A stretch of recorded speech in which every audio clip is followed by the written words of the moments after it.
welcome everyone to the latest episode of Pubcast Plays Dungeons Dragons. Yay! Well, the excitement, Ryan, the excitement. We are back on the L video chat for the latest episode 10. 10! We've done 10 episodes of these things. We've been doing this for now a year. We've done 10. 10s across the board. 10 across the board. Oh, nice. We've been doing this for a year. It's been a year. It's been a year. Not like 9 episodes or 11. And we've been doing it for how long? A year. And we've done how many episodes? 10 episodes. And we've been doing it for a year. For a year. A whole year. A whole year. And only now, after a whole year, have I gotten myself a proper microphone. Hey! Well, I still don't know how to play Dungeons and Dragons, so you know. What is Dungeons Does and that Dragons? mean that Kim and I are not noobs anymore because we've had a year of this shit? Very much so. Like a noob. I think very much so. The noobishness, I think that goes away after like the first half hour it's meant to. You get rid of that new sheeny, shiny, noobish smell. Gone. Like that new car smell. No longer there. No, Jill always smells real good. I'm not negating that. I'm just saying the noobish smell goes away. I mean, so does Kim. Like, I didn't mean to leave Kim out. So I just yes, normally sit beside Jill. Yeah. The seating arrangements are a bit fluid now because we're all kind of just sitting. Apart from you two, we're all just sitting by ourselves. Yeah, you're still stuck beside Ryan. Yeah, still stuck beside Ryan. So just like. You smelled okay. That's a gift. Do you know how hard it is to flirt with Naomi from here? It's ridiculous. It's hard. And it's totes ox because of the current cameras. That sounds like cowards talk. Okay, yes, love should find a way. I will. Through the internet, through the power of the internet, love finds a way. Be like Daniel Day-Lewis in Last of the Mohicans. I will find you, and then jump through a waterfall. So, Pubcast Plays Dungeons Dragons. That's what we're here to do. Okay, that thing. We just want to do a shout out to Dublin City Comics. Thank you again for continuing sponsorship.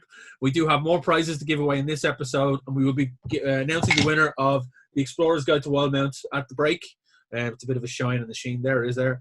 Explorer's Guide to Wildmount will be given away to the lucky winner who entered in on the YouTube channel and posted their answer. We'll announce that in this episode. Also, we have to give away on this episode at the break. We will be, well, not even at the break now. I'll tell you, we're going to be giving away, and I'm going to just do this ding, and it's the by magic. The Baldur's Gate Descent into Avernus guidebook. I don't see anything. I'm going to do it in post. It's going to be here. Where is it? It's going to appear here, and like it'll be like ding. Basically, to enter this competition, you have to Photoshop something fun into what Wayne is holding there. Yeah. Ryan, just to cast detect magic and you'll see it. Yeah. So thanks to Dublin City Comics, it is in transit. It's on its way to me, and I will be then sending it out. All of the prizes for this episode and the last two episodes, the prizes for these will be going out at the start of this week. So that by the time this is up online, the prizes will be in the post on their way to the winners. And also, as a bonus giveaway in this episode, I ordered a new T-shirt from the Critical Role store in UK, and for some reason, it took a while to get here, and then when it did get here, they'd sent me 2 of them. So I decided to give this away. It is the Orphan Maker, brand new Orphan Maker T-shirt, still in its plastic, and I'll put up another picture of that here so you can see the full image. Ryan's not even looking. I feel like I'm just. I love your pose, I feel like I'm just doing Jai Ho or something. I'm here for this content. Yeah. So that will be also a bonus prize that we will do as another little giveaway to somebody in the chat as well in the YouTube comments below. So that is our announcements again. Thank you to Dublin City Comics for their continuing sponsorship. Check them out at dublincitycomics.ie. They're all right, lads. They're on all the social medias, Instagram, Facebook, Twitters. So they're all up there. So definitely check them out. Yeah, and like the shop when it reopens in the next couple of weeks, definitely check it out. Go in, support local. Look after the brick and mortar stores because they definitely help people out and they're great. It's a local shop for local. For local and also internet people because it's now on wage. On the internet now. On the internet now. So, folks, we're going to jump straight into this episode 10 of Pubcast Plays Dungeons and Dragons. Which episode? How many Episode 10. And we have been doing this for a year. Nice. Okay. So is everyone on the same page now, yeah? We're all Can I good? ask one thing before we start? You can, Naomi. How many episodes?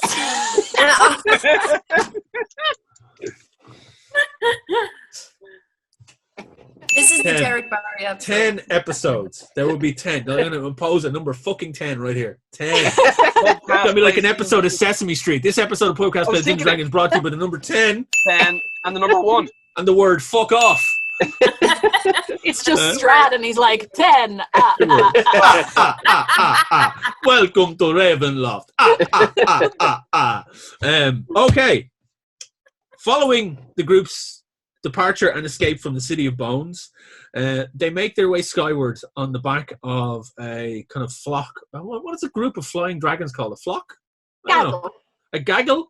A murder of dragons. Yeah. A murder of problem. dragons. Slot. Ten A dragons problem, flying a flying problem. So on the back of some miniature dragons, they are flying. Spiral. A spiral of dragons. A spiral of dragons. They make their way. Scorching of dragons. A fuckload. A fuckload of dragons. A fuckload of dragons. Fuckload of dragons. I like that. They make their way skyward to a group called the Sky Islands. 5 floating lumps of rock that have appeared over the last 6 months above the Eastern Isles. Unbeknownst to a lot of people, they were being mined for their red crystals and being used by Valak, who was this manipulative tiefling who from Loran's past, who they dispatched. Loran and both Norman dispatched very with like a.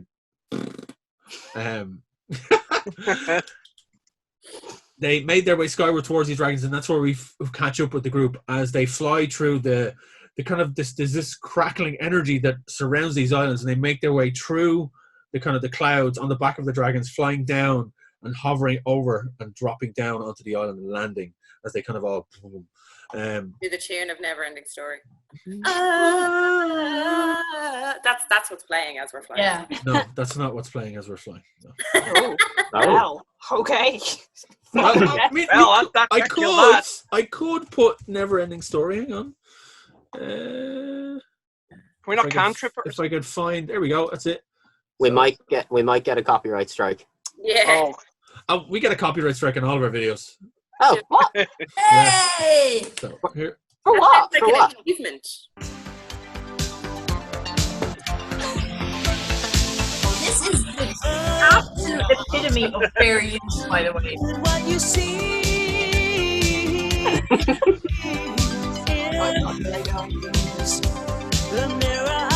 okay, that's enough of that.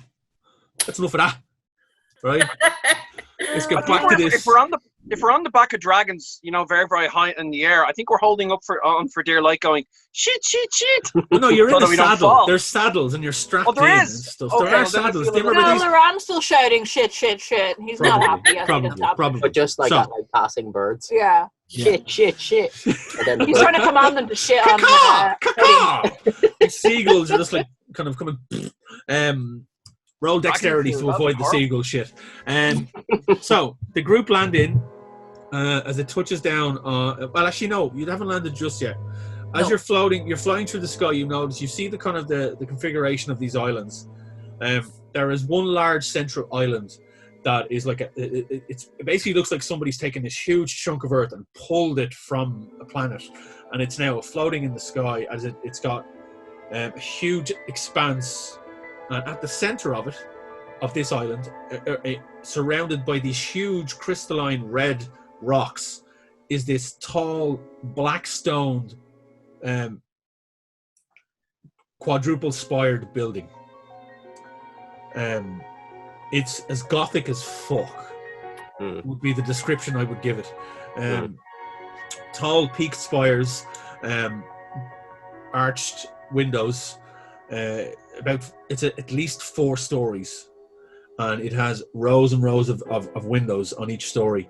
There is a large kind of double door, and around this building then is this at least a 10-foot high wrought iron fence with a large wrought iron gate at the front. The crystals are surrounding it, and they're huge. They're absolutely huge. They're big, massive 20 feet tall crystalline structures, blood red. You've seen these in this type of crystalline before in very small amounts, nothing this large. And from what you were told before you left the City of Bones, Valak was mining these islands for this crystal and using it to to create a drug that was then being sold out at Henrik's Point. So this looks like this is where these crystals, this is the source of them. As you look, you see this is the central island, and out from each side of that, then there are 4 more islands that are kind of not as big, and they all contain large chunks of this crystal, and they all seem to be floating as if they're orbiting the one central island, as all 5 of them hang in the sky, thousands and thousands of feet up. As you look down, you can see the ocean and the kind of the dots of the Eastern Isles below you. And it's a sight to behold. You've never seen anything like this before, and there's nobody in Terra Tular has seen anything like this before. It's like, even from looking at the building itself, the architecture is alien. It's so strange. It's so different to anything that you've ever seen. What did the group want to do? What do you want to do at this point? Do you want to try and land? Do you want to do a circle? What do you want to do? Podine's nervous. It's a bit of a stretch. In credulity, I wouldn't mind doing a lap before we decide where we're going to land, but I'm going to default to somebody who feels more confident in this setup. I would definitely do a bit of recon before we land. Yeah. Like, I love jumping right into a fight, but that's me. And we have other people with us, so. I look to Norman. So what does Norman want to do? Norman's doing? Yeah. Already landing. Already landing. So, on the island or in the big on the water. I'm landing as close to the entrance to this big tower spire as I can get. Well, it looks like it's like a large building, so it's got 4 spires, Gothic spires that take up the corners of it, and then but it's all black stone. It seems to actually glisten ever so slightly, like it looks like it's liquid in some ways, like it's slick. But no, you all look and you see Norman on the back of his mini dragon. He just goes, and you just see the dragon swoop down, and then as it kind of hovers up and then drops down and lands, boom, and then patters forward a bit, and then you see Norman dismount. I turn to Artir and say, "Look, I've seen the way Norman is acting. He's not, even if we were to follow him now, he wouldn't notice us. He's not with us anymore. What do you want to do?" Fuck that guy. I'm doing my lap. Okay. All right. I'm gonna stay with Artir. What about you, Logan? We should be together as a pack and protect ourselves. One of our own is hurting and obviously not thinking straight. I'm very surprised at that remark. I'm going to follow him. He can't go in on his own.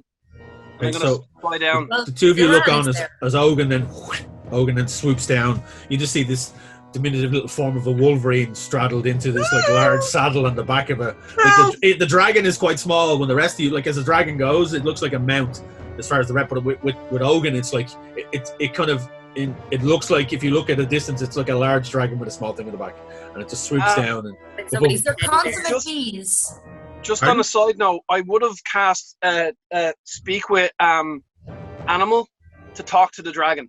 Okay. I would have been chatting as we were flying. Okay. I'm happy to cast that spell just to get to know my mount a little bit more.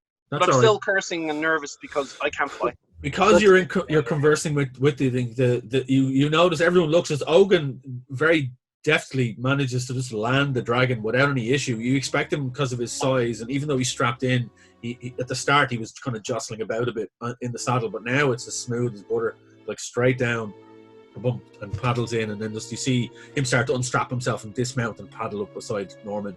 Arathir and Cody. Loran, what are you doing at this point? Oh, I pretty much followed Norman down, but didn't have a graceful landing. Has just kind of hit. I want you to roll an animal handling check, please. I'm actually have a really high modifier for that. Hang on. Surprisingly. Animal handling.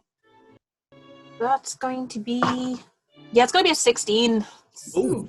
So Nice. you look, even though Loran looks extremely uncomfortable as the dragon descends, and you see him kind of rear back on the reins, and it does land okay, and he seems to be more of a danger to himself than the dragon is. He's kind of more nervous about handling the actual creature, but it does land successfully. He's able to dismount.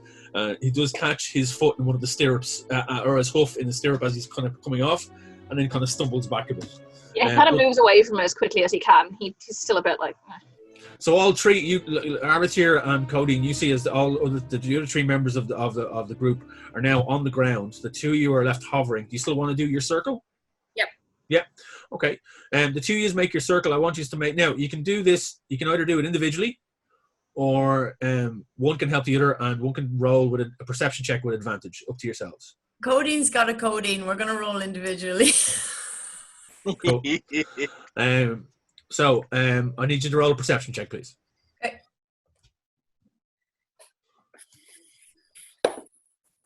That's 13. Okay.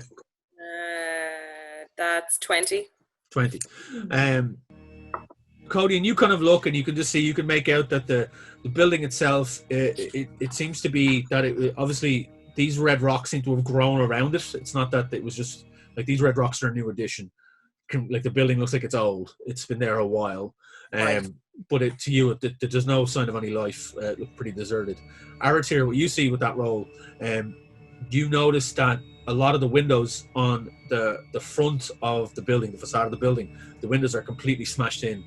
And you notice, as you look in, you kind of swoop down a bit closer, you can actually make out in through one of the windows, you see there are a few bodies in the room. And there's actually, as you get closer again, the outside of the building, even though it's black and slick, the slickness, it actually looks like it's blood. Right. Ooh. How far away now? Like, if we yell at the other three to let them know about this, will they hear us? Yeah. Okay.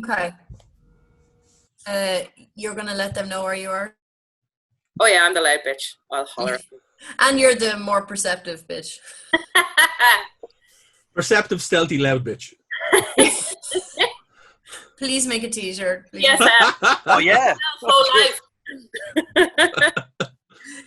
Okay. No, Norman. Yeah, I look up. Okay. So, like, that building is fucked. The windows are all broken. There's bodies inside, and there's blood everywhere. Now, I realize it might make it more appealing to you.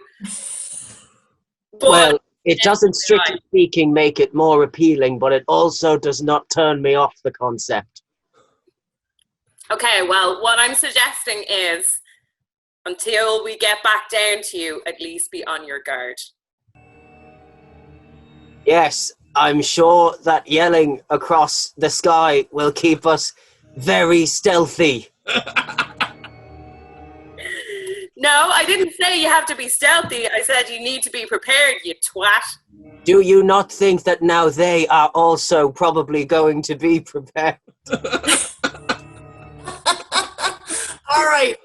All right, Aratir, let's keep going. We'll catch up to them. Unless, okay. Do you want to enter the building up here and meet them halfway? You feeling lucky? Yeah, we could land the other side and make our way from the... Yeah, so if there's anybody left, we'll flush them out and we'll meet the guys in the middle. So you're going to try and fly around the back of the building, are you? Yeah. Okay. As you both kind of fly the dragons around, and you kind of start to hover, you look and you can actually see that the entire back of the building is covered in this red crystal. So it seems to be that it's like enveloped around it. So the front is like a shoe, like it's a horseshoe of all this crystal that comes around the back of this floating island, and the building is right in the middle of it. It seems like it's growing on the building, Wayne. Or does it seem like it's spilling out of the building? It's outside of the building as far as you can see, and it just looks like it's coming out of the ground around the building, but there's no entrance that you can see from your current vantage point that you could fly into with the dragons, because even though they are smaller dragons, they're still fucking dragons. They're big. Okay, well, I'm going to see if we can enter through one of the broken windows halfway up. So this is at the front of the building? Yes, obviously, if the back of the building is blocked off. Yeah, the back of the building is covered. There are, as Aratir had seen, Aratir is aware. You had seen, you kind of could see that the windows are broken, but Aratir is aware of one or two particular rooms you could see into that there were there was some dead stuff. Aratir, anything look good? I don't know if there's a broken window big enough for our mounts. Oh no, I'm not bringing them. I was planning an owl. I know you love an owl kind of moving dismount because you're so stealthy. But that's what I was going to attempt. Okay, so are there any broken windows that we'll fit through about halfway up? You'd fit in through the windows yourselves individually, yes. Grand. So we just leap. Don't body shame yourself, Aratir. You are a lithe, beautiful woman. She's fucking ripped, and it's great. I know. She's thick. Okay, yeah. Okay, I'm gonna go first, Aratir, with my swingy dingy swashbuckle business. Okay, so you Codeine kind of pulls the dragon up alongside one of the windows, and you kind of get up stand up on your saddle, and you go to make the leap in towards the window. I need you to roll an acrobatics check for me, please.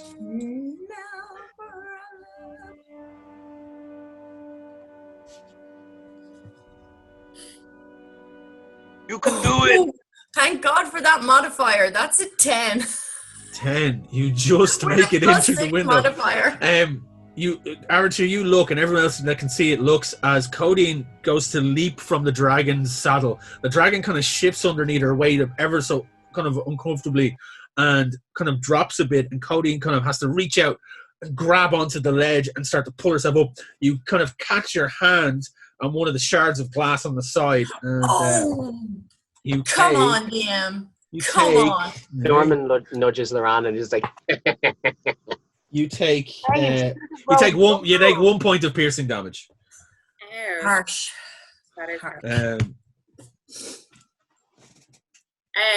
Wayne, will our mounts know to go and chill and not fly away on us?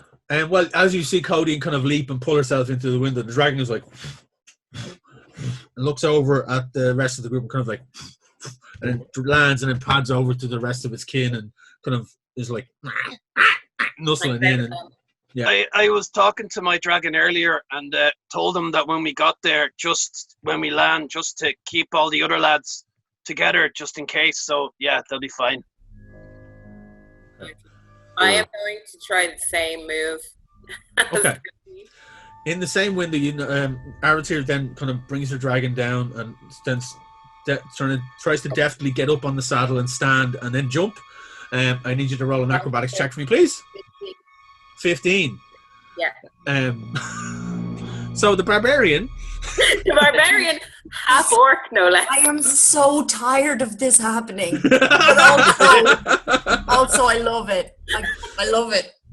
You all look as this half orc barbarian deftly jumps and whoosh, straight in through the window, not even touching the edge, bump and rolls and lands on. Like, Loran finds himself down below. People have been commenting that I haven't been making the most of my class. No. Baby, you see these rolls? Yeah. I'm trying. I'm trying. You're trying. I'm trying, man. I'm trying. Codeine kind of is picking herself up off the ground as behind it, and Aratir just deftly rolls in and skids across the ground quietly and just looks around. Maybe it's all a question of you shouldn't go first. Maybe you should wait for someone else to do it and then go. I do land like that. And Yeah. take the battle axe out. You equip the battle axe. So you have the battle axe out in front of you. Okay. So the two of you are now in the building, while the rest of you are downstairs. Norman and Loran, what are you and Ogun, what are you folks doing right now? Going through the front door, it's safer. I'm just following Norman at this rate. You're just following Norman. I want to cast a spell. Yeah. I put it on memory. Sorry. Find traps. Find traps. Yeah, So, just in case. What's the radius of find traps? Give it to me. Sorry, give me a sec.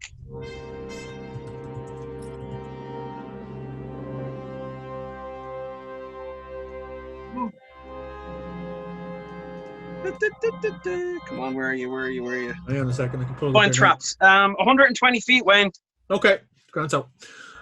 So you sense the presence of any trap within the range that is in line of sight. A trap for that purpose of this spell includes anything that would inflict a sudden or unexpected effect on you, consider harmful or undesirable. So it is a radius of 120 feet, but it's only within line of sight. So it's whatever you can kind of see at the moment. So as you're looking up towards the building, it's about a 40-foot walk. But you've landed and there's still the wrought iron gates that you have to get through. Oh, I'll wait until we're in the building. Sorry, I thought we were about to step in, but no. I'm going to do that when we go step in. You make your way up to the wrought iron gates. The trio make their way up to the wrought iron gates, and you see that they're kind of just swinging lightly in the breeze. And then as Loran kind of looks at Norman and it's like, so this is where you wanted to go? Do you not? No, I mean wanted as in like this is where you're trying to get to. Maybe. I don't know. I'm only going off of instinct, realistically. Because if this is your house, this is shit. If this is my house, I quite like it. It's very you. Nice.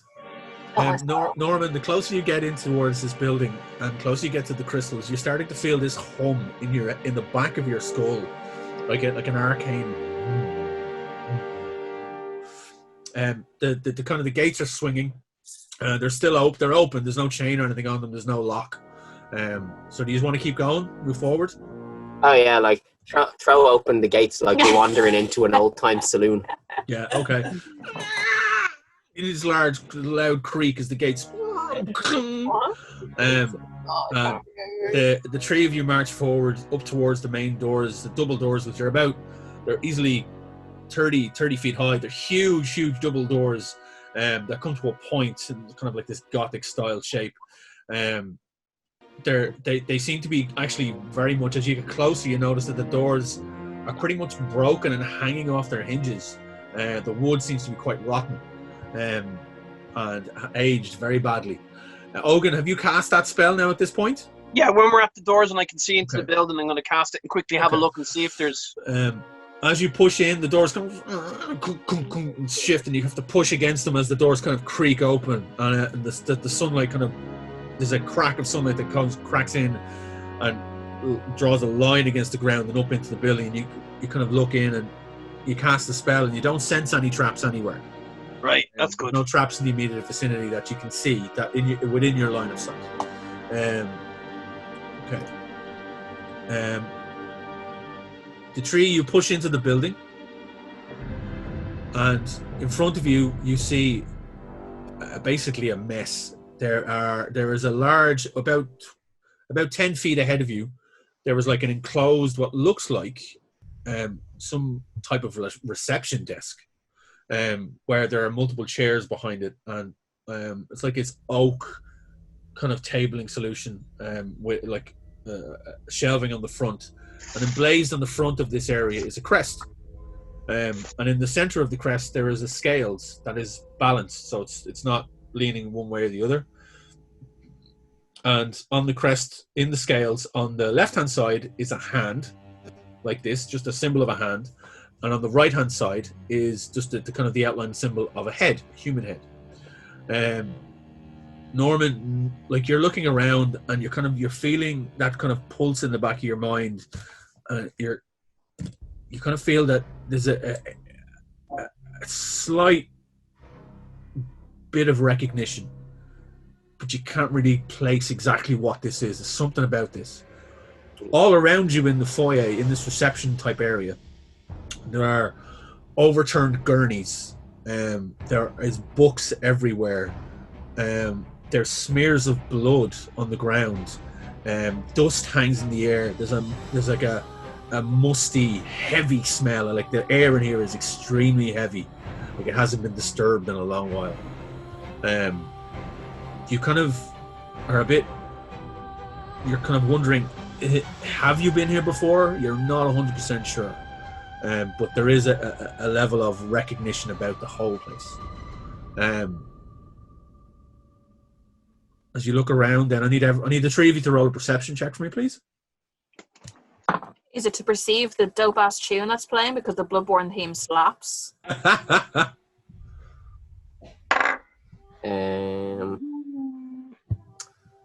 That is 20, but not a nut. Okay. 13. 22. 22. All three of you, 20.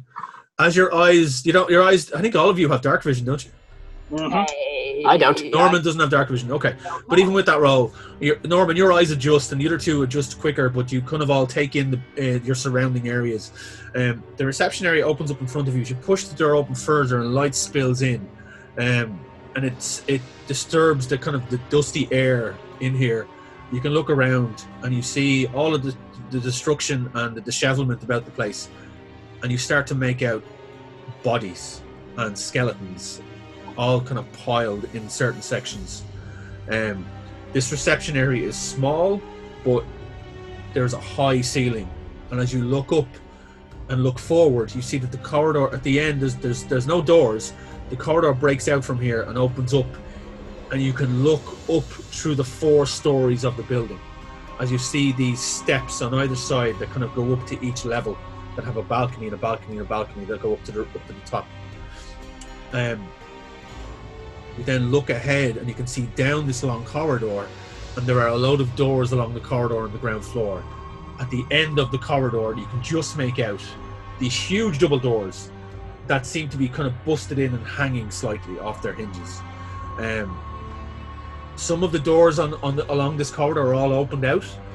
It is very dark in here, but there are kind of cracks of sunlight coming in through holes in the walls, through some of the busted windows that you would have seen on the outside. And it's just silence hanging in the air, like ominous silence, like there's no sound whatsoever. Right. Well, this isn't best. Seem nice, I guess. This is definitely your house.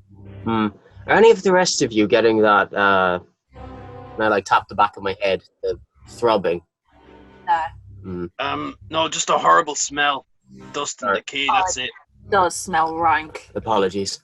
Did you cut one? I don't know what that means. I've cut many things. Okay. Right.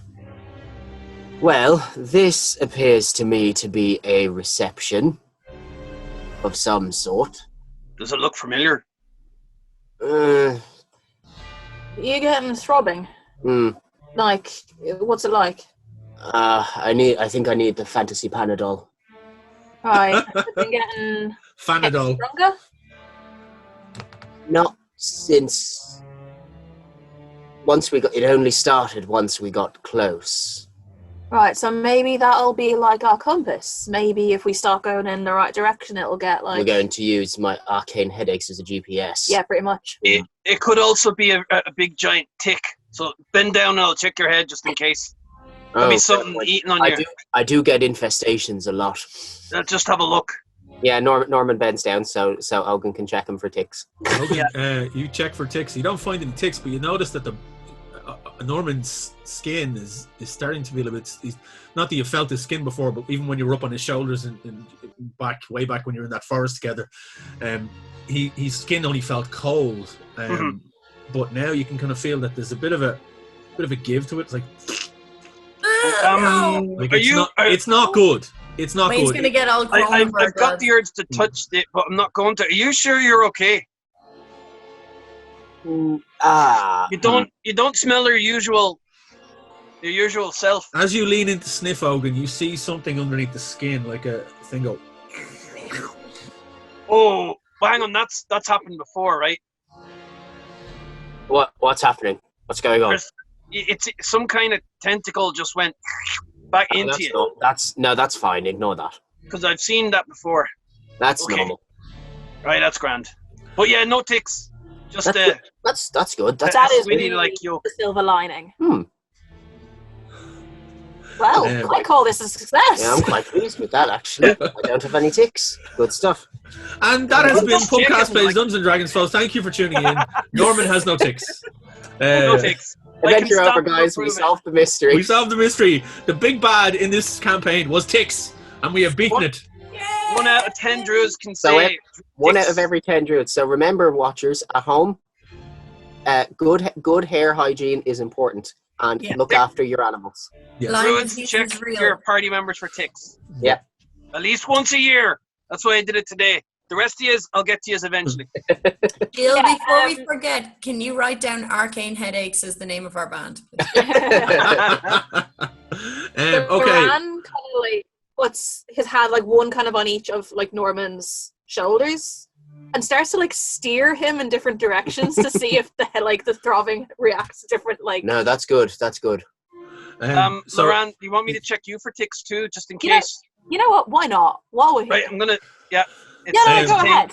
so Although I take impeccable care of my hair. Ogun stands up, kind of clambers up onto Loran's shoulders and starts to kind of sift through this He's a little uncomfortable. He's not a huge fan. beautiful, golden, well-kept hair. Even in the travels that you've been on for the last while, for some reason, Loran just looks like he's just stepped out of a salon. Do you wash and go? Yeah. Do you just wash and go in the mornings? This is lovely.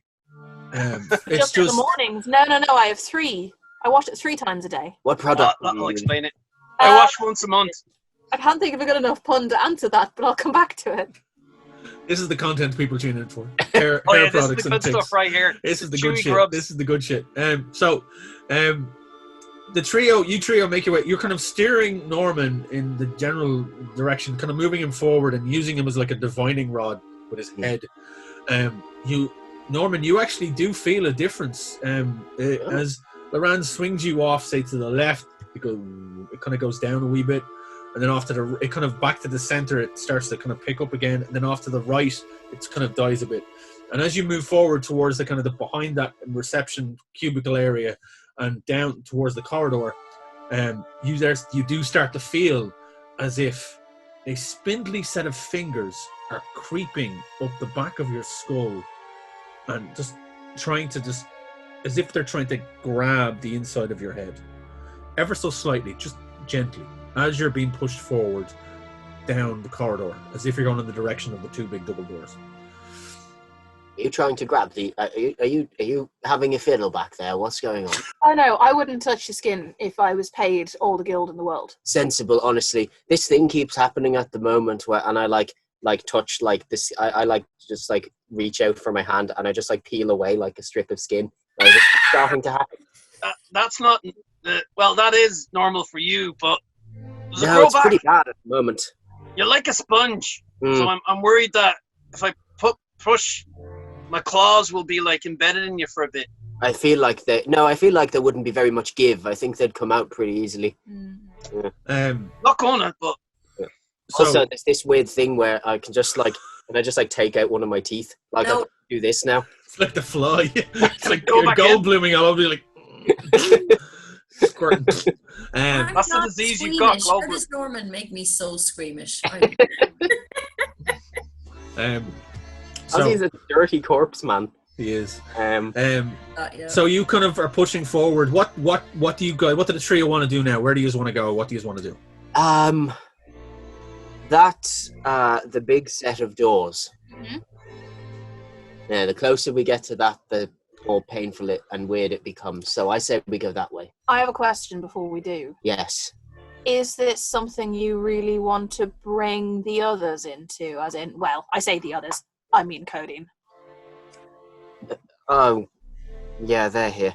Should we just keep going and not tell them? they're here like yourself because they're worried about you, Norman. You know, we have an unusual way of showing it, but they're here. They're not worried about him. They're scared of him and want to make sure he's not up to any bullshit. I personally think if they were scared, they would have just kind of like kept away. I feel as if I am about to be up to some bullshit. Yes, I do believe I'm going to possibly cause problems. But at the moment, I'm actually just as in the dark as anyone else, so... Oh, produce flame. Is it better? Ah, now I can see. It's very nice. Cool. Forgot about that. Like, Right, I mean, there was significant light in here, so there are beams of sunlight kind of coming in through the broken windows and in holes in the wall. So you can kind of see in this general area. It's not that it's pitch black, but as Ogun does that with the, you see the kind of the flames swirl into life, and it illuminates the corridor even more. And you can now see into some of the rooms that are open to one side, and they look like they were padded cells. Ooh. There's suspicious stains smeared all over the walls. Kind of, you see arcane writing on some of them.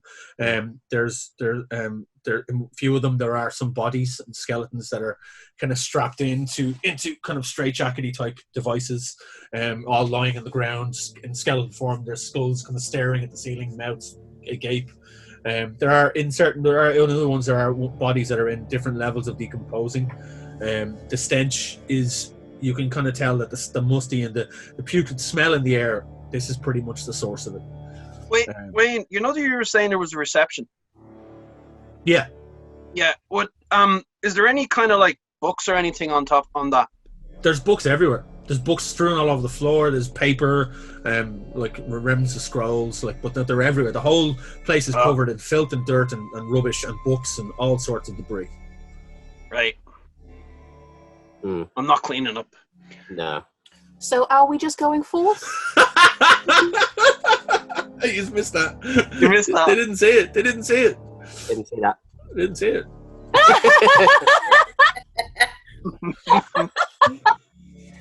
Right. No, I intend on going forward. Yes. Right. I would rather not involve others in this, maybe. Okay, so the trio move forward towards the double doors, and the kind of the weird feelings in the back of your head, Norman, increase. We're going to cut back to Codeine and Aratir, who are upstairs. Yeah, baby. You are Operation currently Fortune. on. You kind of come in on the second floor, so the group are on the ground floor. You're on the second floor. That's where the window was that you went in. You are still in the room that you kind of landed into, and you're looking around. There's about 4 or 5 bodies in different states of decomposition laying around the place. Some look like they were like one of them looks like they're in the body is in like what looks like a kind of a doctor's garb or a mantle. There's like an apron with an overcoat, and the body was that of a half orc, large, In charge? large and in charge, yeah, that type of an individual. And then there's a human over to one side that is also decomposing, and then there's a few other humanoid figures that seem to be wearing those straitjacket devices that are keeping them. Can I yes. Visit my island soon. Yes, that's a yes. Can I roll investigation or medicine to see what did this? You can roll investigation, sure, and medicine if you want. Okay. The room itself, just to give you the description of the room, it looks like it's an office of sorts, and it has... I rolled a B! She rolled a B. 25. Natural 20. 25, baby! 25. So, as you're looking around, you can see that all of these creatures, there's no weapon, there's no wounds, they don't seem to have died by unnatural causes. They just seem to have died. They're just dead. Good thing I rolled that nat 20 then. But no, as you look through the bodies, you start to find notes on what looked like they would have been practitioners of whatever medicine, and this place is it's called the Black Asylum. Ooh. You find that on there's a kind of like some notes about the area, and also an identification piece of parchment for the half orc. And this half orc was he's listed as being a doctor of medicine. He was in charge of head wounds and trauma to the brain. That's what his identification notes him as. Okay, I think that's Aratir's qualification as well. Most half-orcs are pretty good at that. The room itself is, like I said, it looks like an office. It has shelves and rows of books. There's a gurney off in one corner that's tipped to one side. There is a couch that's flipped over and one of the bodies has fallen off that. And there's furniture distributed. There's a desk that's been completely just like destructed, just mashed in half, and there's a body thrown through it. Obviously the cause of death on that particular body looks like it was the fact that it was thrown through a desk, and that is also one of the individuals that's in a straitjacket. With that roll, you can, as you're looking, you can see that the books are listed and on the shelf, and you go through the different things, and there's a few that are kind of pulled out and tipped on one side. There's one in particular called the Journal of Dr. Ilhausen that seems to stick out for you. And that kind of, in the back of your mind, you're kind of thinking, I've heard of that before. I don't know where, but I've heard of that name before. There's been a kind of a study of history and stuff. Give me that name again. Give me that name again. Dr. Ilhausen. Illhousen. Okay. Doc's rap name. What? That's Doc's rap name. Aratir, what are you doing? I am having a look around, resisting the urge to smash things. You mentioned there were a couple of bodies in the room. Yeah. I'm going to inspect them a little bit, see if I can figure out what caused their demise. Well, I'm going to tell Aratir what I know. Okay, sure. So as we go along. As you go along, yeah. So kind of you're like, there's no obvious, apart from the one that's been slammed through a desk, there's no obvious cause of death here that you can see on the surface. There's no wounds, there's no blood anywhere. They just look like they dropped dead of their own accord for whatever reason. Okay. So, Wayne, when I was with Norman in the last part of the adventure, I say with loosely, but I was there when he was identified. And what was the name of the place that the woman said he had been in and never come back from? The Black Asylum. Okay, all right, perfect. Okay, good, gotcha. Writing that down. So, the office door is wide open. There's no fucking door there. It's completely busted open, and it opens out onto a kind of a corridor that is like a balcony area that looks over down and into the lower depths of it. There doesn't seem to be anything else in this room. There's like just the bodies, all the books and the notes and everything that you find. As you kind of are moving, as you're disturbing the bodies, the kind of the must and the smell kind of like emanates from them like up into the air, and it catches your nose. You're like, oh god. They seem like they've been here a while. Okay. What do you want to do now? Hey, Aratir, want to snake your way through this building till we meet the others, whooping ass along the way? Sure, I think it doesn't look like we're going to find anything more in this room. We might as well make our way. I don't know how many people we're going to find in here at all, but judging by the stench, it doesn't seem like there's going to be many left alive. Or who knows, we could encounter some sort of wonderful zombie. Excellent. Okay, well, I'm ready if you're ready. Yep, let's go. Let's do Wait, it. I've just remembered this asylum was inhabited by a race of shit demons, and they all lived upstairs. Thanks, Norms. So, what's the marching order here? Who's going first? I'll go first. You're going first. Okay. All right. Cody, you watch as Aratir steps through the doorway, and then it's gone. No! The shit demons got her. Aratir, as you step out into the doorway, the stench around you kind of shifts, and you inhale, and as you step out, all of a sudden, you're not in the asylum. Oh, shit. Looks like I'm not in Kansas anymore. You are standing, what looks like you are standing outside the walls of Terrace Moor. Okay. And you look around you, and you're on a battlefield. Oh shit. Bodies surround you, strewn across the entire expanse as far as you can see, as a battle rages around you. You look down and your garb is completely different. You are wearing what looks like guard's attire, but not any particular guard. You look like you're wearing the captain of the guard's attire. Okay.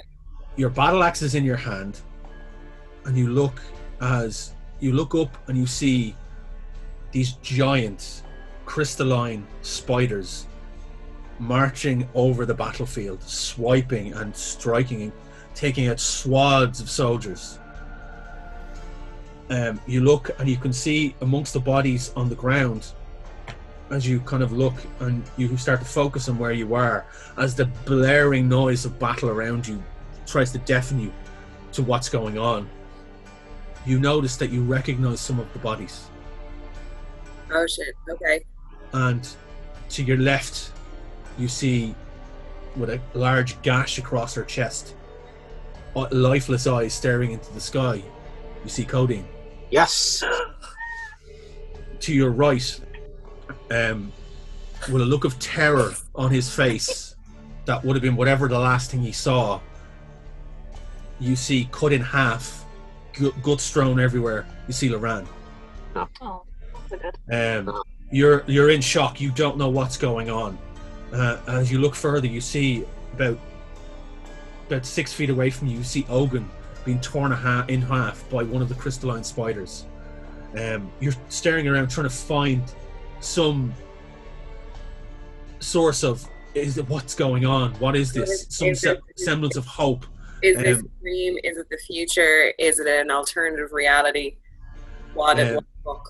You see, as you're kind of staring around, then a creature from your right moves in, and it's what used to be a humanoid figure, but their entire body is covered in these red crystalline kind of shards as they poke out from their skin and their armor, and they're swinging this large crystalline sword at you, and they swing in. I need you to roll a dexterity and roll a strength saving throw to see if you block the hit.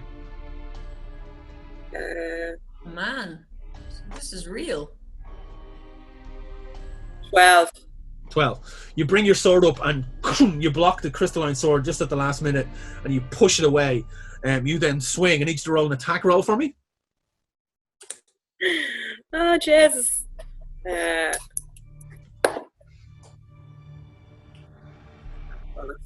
on. Attack roll, is there a modifier on that now? Your strength modifier, so you roll d20. Oh, yeah, roll to attack. So 9. 9. You swing in and your axe cleaves this creature across the center, splitting it in two as these shards burst outwards. As this happens, the shards kind of blind up your vision, and you flash back and you're back in the corridor at the asylum. Okay, so I've Codeine is standing behind you. As if literally you've been gone for like a second. And Codeine, you see Aratir just blink back into existence. You're like, where were you? What happened? I wasn't here. I don't know what the hell it was. I was transported to a battlefield, so I give her the rundown of what's happened and what I saw. And right. I can't believe the studio made you put that bit in the movie. It took me right out of it. Oh my God, Aratir, why did you bow to such pressure? So yeah, I don't think we can go out that door. Oh no, you're out in the corridor. You're out. You're out in the corridor. You're in the corridor. Codeine's just standing in the doorway. You were gone. Literally, you were gone for a blink of an eye. Okay. So yeah, so I was completely somewhere else. I was on a fucking battlefield, and you were dead.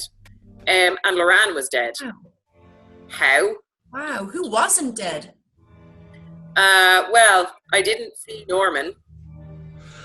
Interesting. Yeah. Did you see any nefarious, odd creatures that could be what's underneath Norman?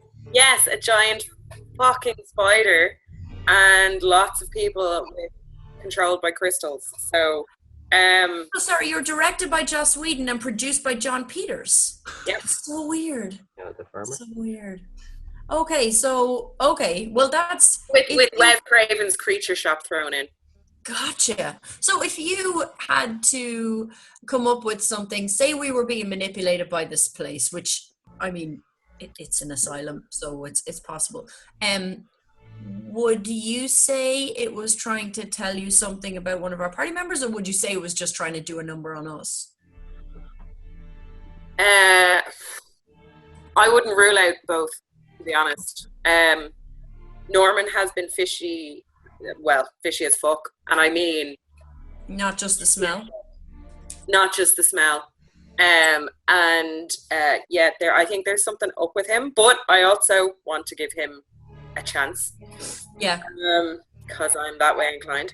I owe him a debt also, despite our personality conflicts. This place gives me a horrible feeling in my gut, and my God, I rely on it a lot, particularly when it comes to fight. What I saw was a horrific battlefield. It's not somewhere that, you know, if I have to go, I'll do it. But, you know, the people that I've quested with this one were dead. And that worries me. That we could be heading toward imminent disaster. Well, let's stick together. Whatever happens to you, I'll come after you. I mean, I do owe Norman a debt, but I also know he can handle himself in ways I can't understand, literally and magically. So I'm gonna stay with you, and we'll make our way down, if that's cool. Okay, just be wary. I don't know where that came out of. Literally, all I did was step forward. Yeah. Do you think the red stuff can get us through the atmosphere? I don't know. Yeah. Okay. Well, you ready? I'll go first this time. Sure. So you make your way out into the corridor, and it's more of the same. It's like the dusty air, the sunlight's piercing in through like broken rafters and areas on the windows and stuff. So there's no, you see one or two bodies kind of leaning against the kind of the banisters, and if you look down, you can see that below you can make out Norman, Loran, and Ogun kind of walking towards the end of a corridor, and Loran seems to be kind of ever so slightly guiding Norman, and like as if hands on shoulders and moving them along. Ogun is then behind them, kind of like looking around a bit skittishly. He's still on my shoulders looking for ticks.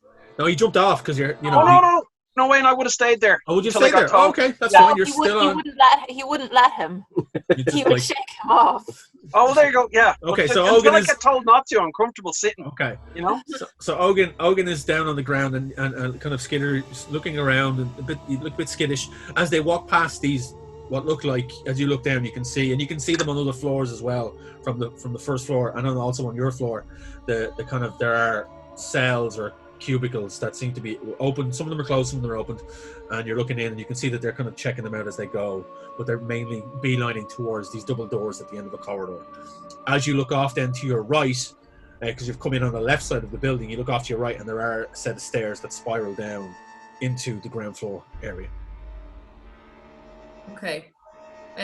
Who's in front now? You are. Perfect. Okay. I'm gonna head down towards them, Arthur. Sure. Sounds like a plan. It's an odd sight, to say the least, but no odder than we expected. We don't see anything up here, Wayne. Okay. You don't know. Well, I mean, roll a perception check for the corridor for me, please. Okay. Both of us? Yeah.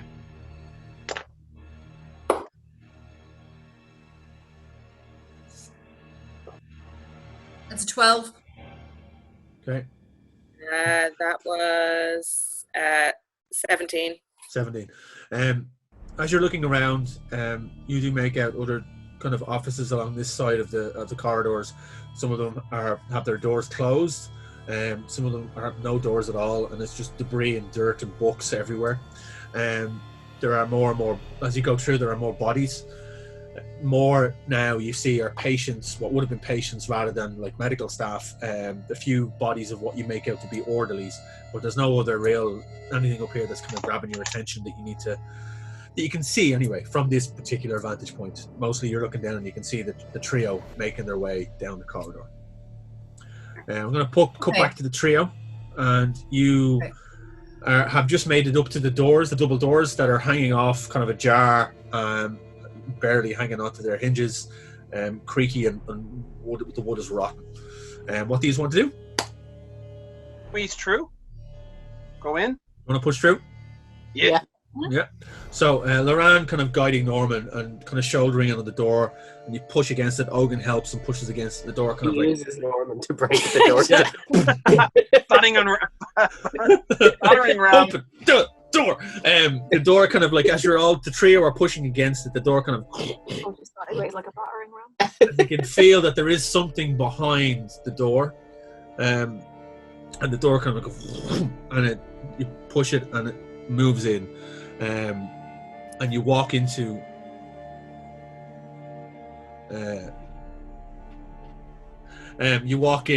the other room. That's just for Gillian. Yeah, go ahead. So the trio walk in, and you make your way into this huge oval room, this massive oval room, and the sight that you see is just crazy looking. So you see this room that is surrounded by a wall of books all the way around. There are gurneys with bodies on them, about 20, maybe 20 in total. Like they take up this entire room around the edge.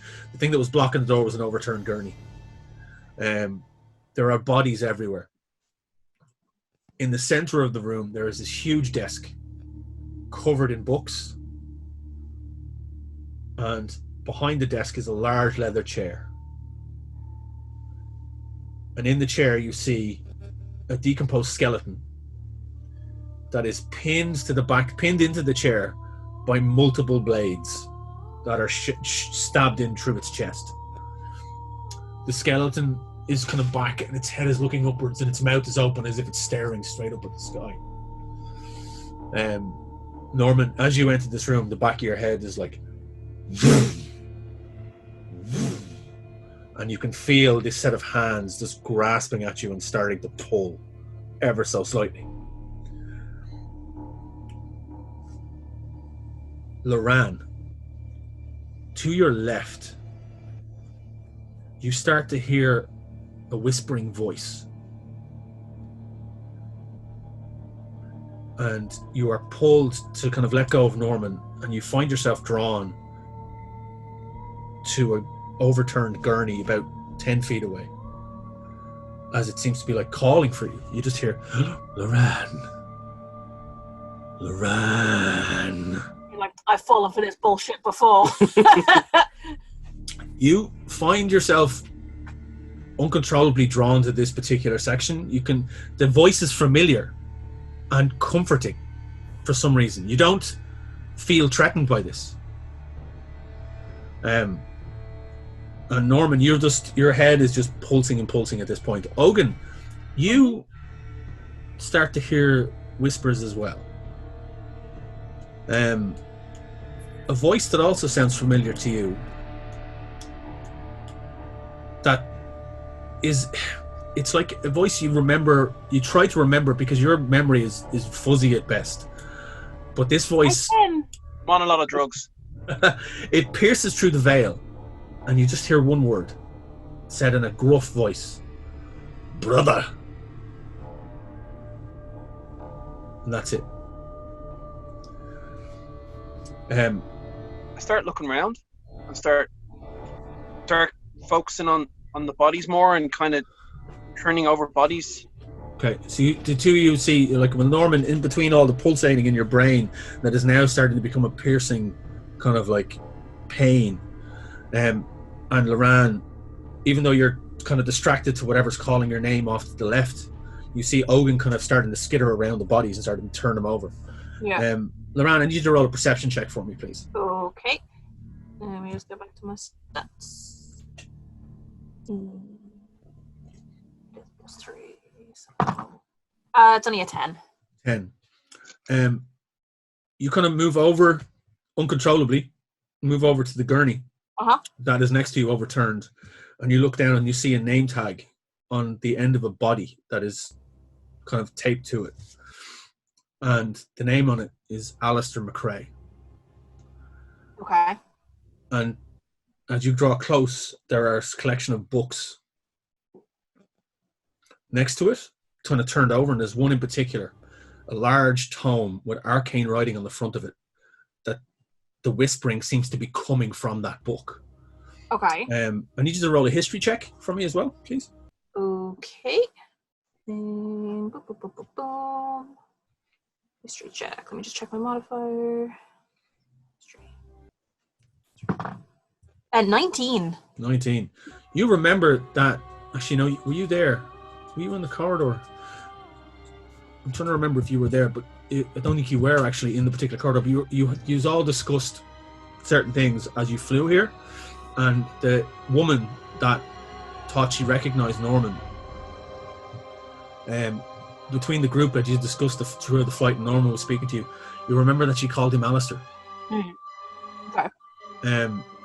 You then hear this one word coming from the book as you kind of are reaching, whispered. You just hear Shazarath, as all of a sudden the book is in your hand. And as you look at it, you hear words in your head form. You may not be able to read what you're looking at, but you hear the words form in your head. What do you want to do at this point? Can I tell what language the book is written in? Roll a history check again for me, please. No, sorry, roll an arcane check. Roll arcane check. Arcana, yeah. The Arcana, yeah. 8. 8. You don't really recognize the language it's written in, but for some reason the words are forming in your head quicker and quicker and quicker. Okay. Norman, you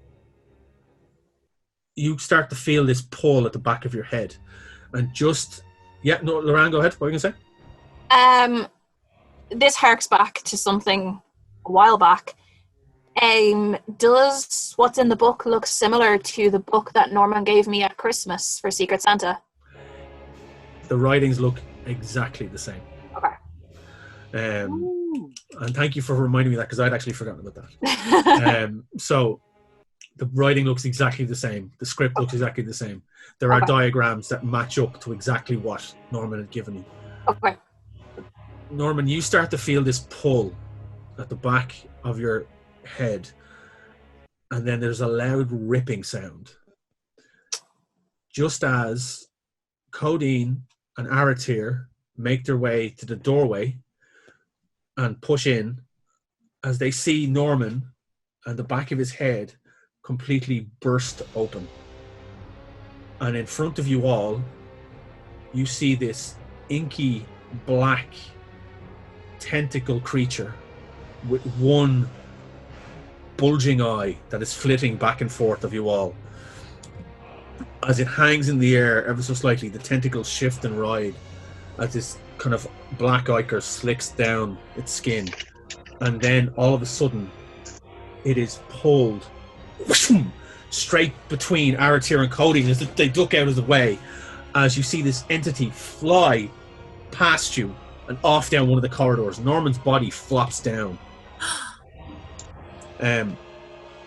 You see, as you look, that's what you see. Ogun is off in the room. You don't see Loran. Loran is off to one side. You can't see where Loran is.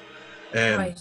Norman, what you feel is you feel yourself being pulled from the body of Norman Manfred.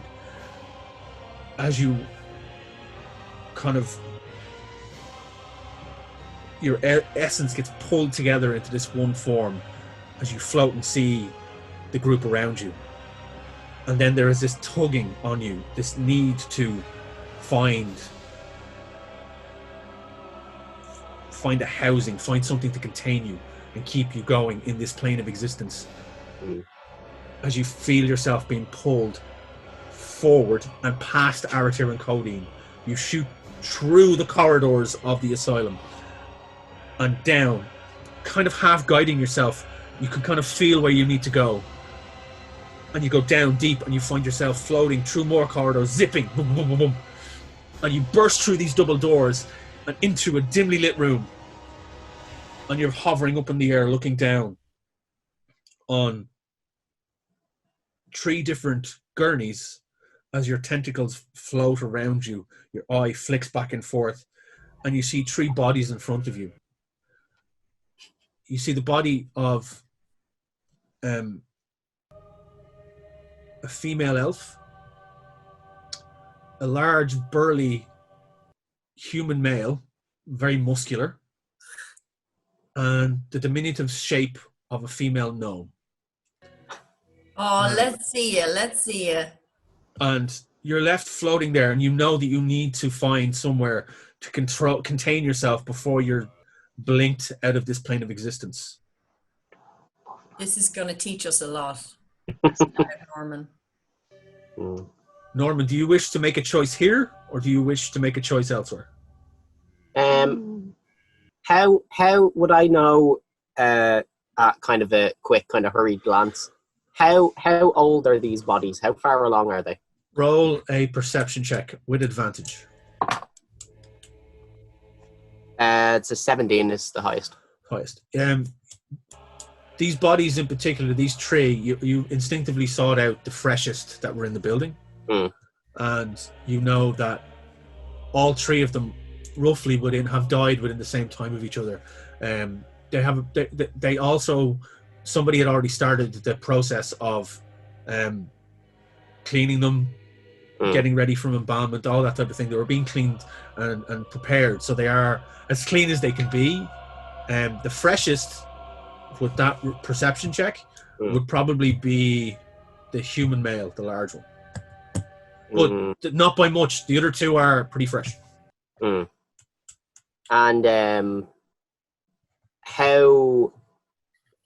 how old would the bodies be? As in, like, how old would they have been when they died? They're all, the oldest one is the gnome. The gnome would have been in about their 50s. Right. And the human male and the female elf, as far as you can tell, the female elf is perpetually young enough looking. The male looks like he's in his mid-30s. Right. Now, while I can keep myself going on what limited instinct, I'm gonna go hunting for wherever the Blackgate Children's Ward was. Okay. You then flitter out and back out into the corridors and back up through more of the things. You kind of are trying to sense out where you're going. Roll an investigation check for me, please. It's a 15. 15. As your eye kind of flickers about the signage that's in this corridors, you see one particular sign that points towards children's ward, and it goes off to the right and down a corridor. That's where the long-term husks are. I'm going that way. You zip through the corridor and down, and you find that as much as the rest of the corridors here were all kind of indescript, all painted the same kind of matte black and grey colours, you find that these corridors now you're starting to see imagery of like trees and little woodland creatures painted in certain sections as you zip past wards that have like large glass windows, and then down, and these larger cells, and there's a few toys scattered around the ground. There don't seem to be any bodies here in particular, but as you move forward and through, you do start to pick up the sense that at the back there are some beds that seem to have some corpses in them. Yum, yum, yum. Let's go to the beds. I wasn't ready to see Norman in his little blue overalls again. He's gonna chuck you up the fuck out of this. You find a small amount of children, or the remains of children that are here in this room. None of them younger than 12. They're all kind of, some are 12 and then they go into teenage years. There are no young children in these wards. That'll last me. So The youngest is there's two in particular. There is a small human boy, roughly around the age of 12 to 13. There are a couple of elves, male, female. There's one or two half orcs. There's a furbolg, and then you see this. You think what you've come across is an infant, but it's actually a gnome, roughly around 17 years of age. I'm going to take one of the. I think I'm going to take one of the elves. They last longer. Okay. Male or female? I'll take. I'll roll the dice. Okay. 1 to 3. If you roll a d6, 1 to 3 is male. If you roll 4 to 6 is female. It's a male one then. Okay. You find yourself hovering over this body. Your tentacles reach out and kind of wrap itself around it as you pull the body towards you, and kind of trying to push your essence in through its open mouth. You feel yourself slither as tentacles flap about, and you twist them and wrap them around to make yourself more of a malleable shape as you slide down into the body of this teenage elf. And the body starts to twitch and kind of and then you feel kind of life and touch creep back into your essence, and the eyes shoot open as you kind of gasp for air, and you sit up in the bed. You look around and your eyes start to try and focus. Now we're going to cut back to everyone else. Loran, as you're holding the book, you kind of look ahead, and in front of you, it's like you're looking through, like it's like there's a tear, and you're looking through into a kind of an unassuming pathway or a road somewhere on the side of a road in a field, and the words in the book are piling through your mind. Mm-hmm. And you just hear Shazarath repeated over and over and over again. Norman, in the back of your head, you start to remember something. You start to remember arriving. You start to remember the time you arrived on this plane of existence. And you feel a pull in the back of your head that awakens a memory that you had actually completely forgotten about your arrival from your own plane of existence, how you were pulled here. And you hear the words, you hear your name and somebody beckoning towards you. You hear this smooth voice in your mind, and you recognize it now. In this moment, you recognize it as the sharp shock of taking over this form has kicked loose these memories. Loran, as you look, you see this tear burst open, and on this unassuming side road, shooting into this existence, you see this black, inky, squid-like creature with this bulbous eye crash out into the road and kind of lift itself up in confusion and look around, and kind of it twitches its tentacles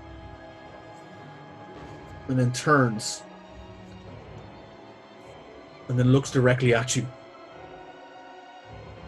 and then the breach in reality shifts and closes up, and you're basically in the room you were before with the book in your hand, and you look around and you see the body of Norman, and you see Ogun, and at the doorway you see Aratir and Cody. Mm-hmm. And you're like, what the fuck? What do you want to do? First things first, I want to inspect the Norman body. Okay. You run over, and you see that the body is lifeless, and it's starting to kind of decompose in front of you. Mm-hmm. Like quickly? Pretty quickly.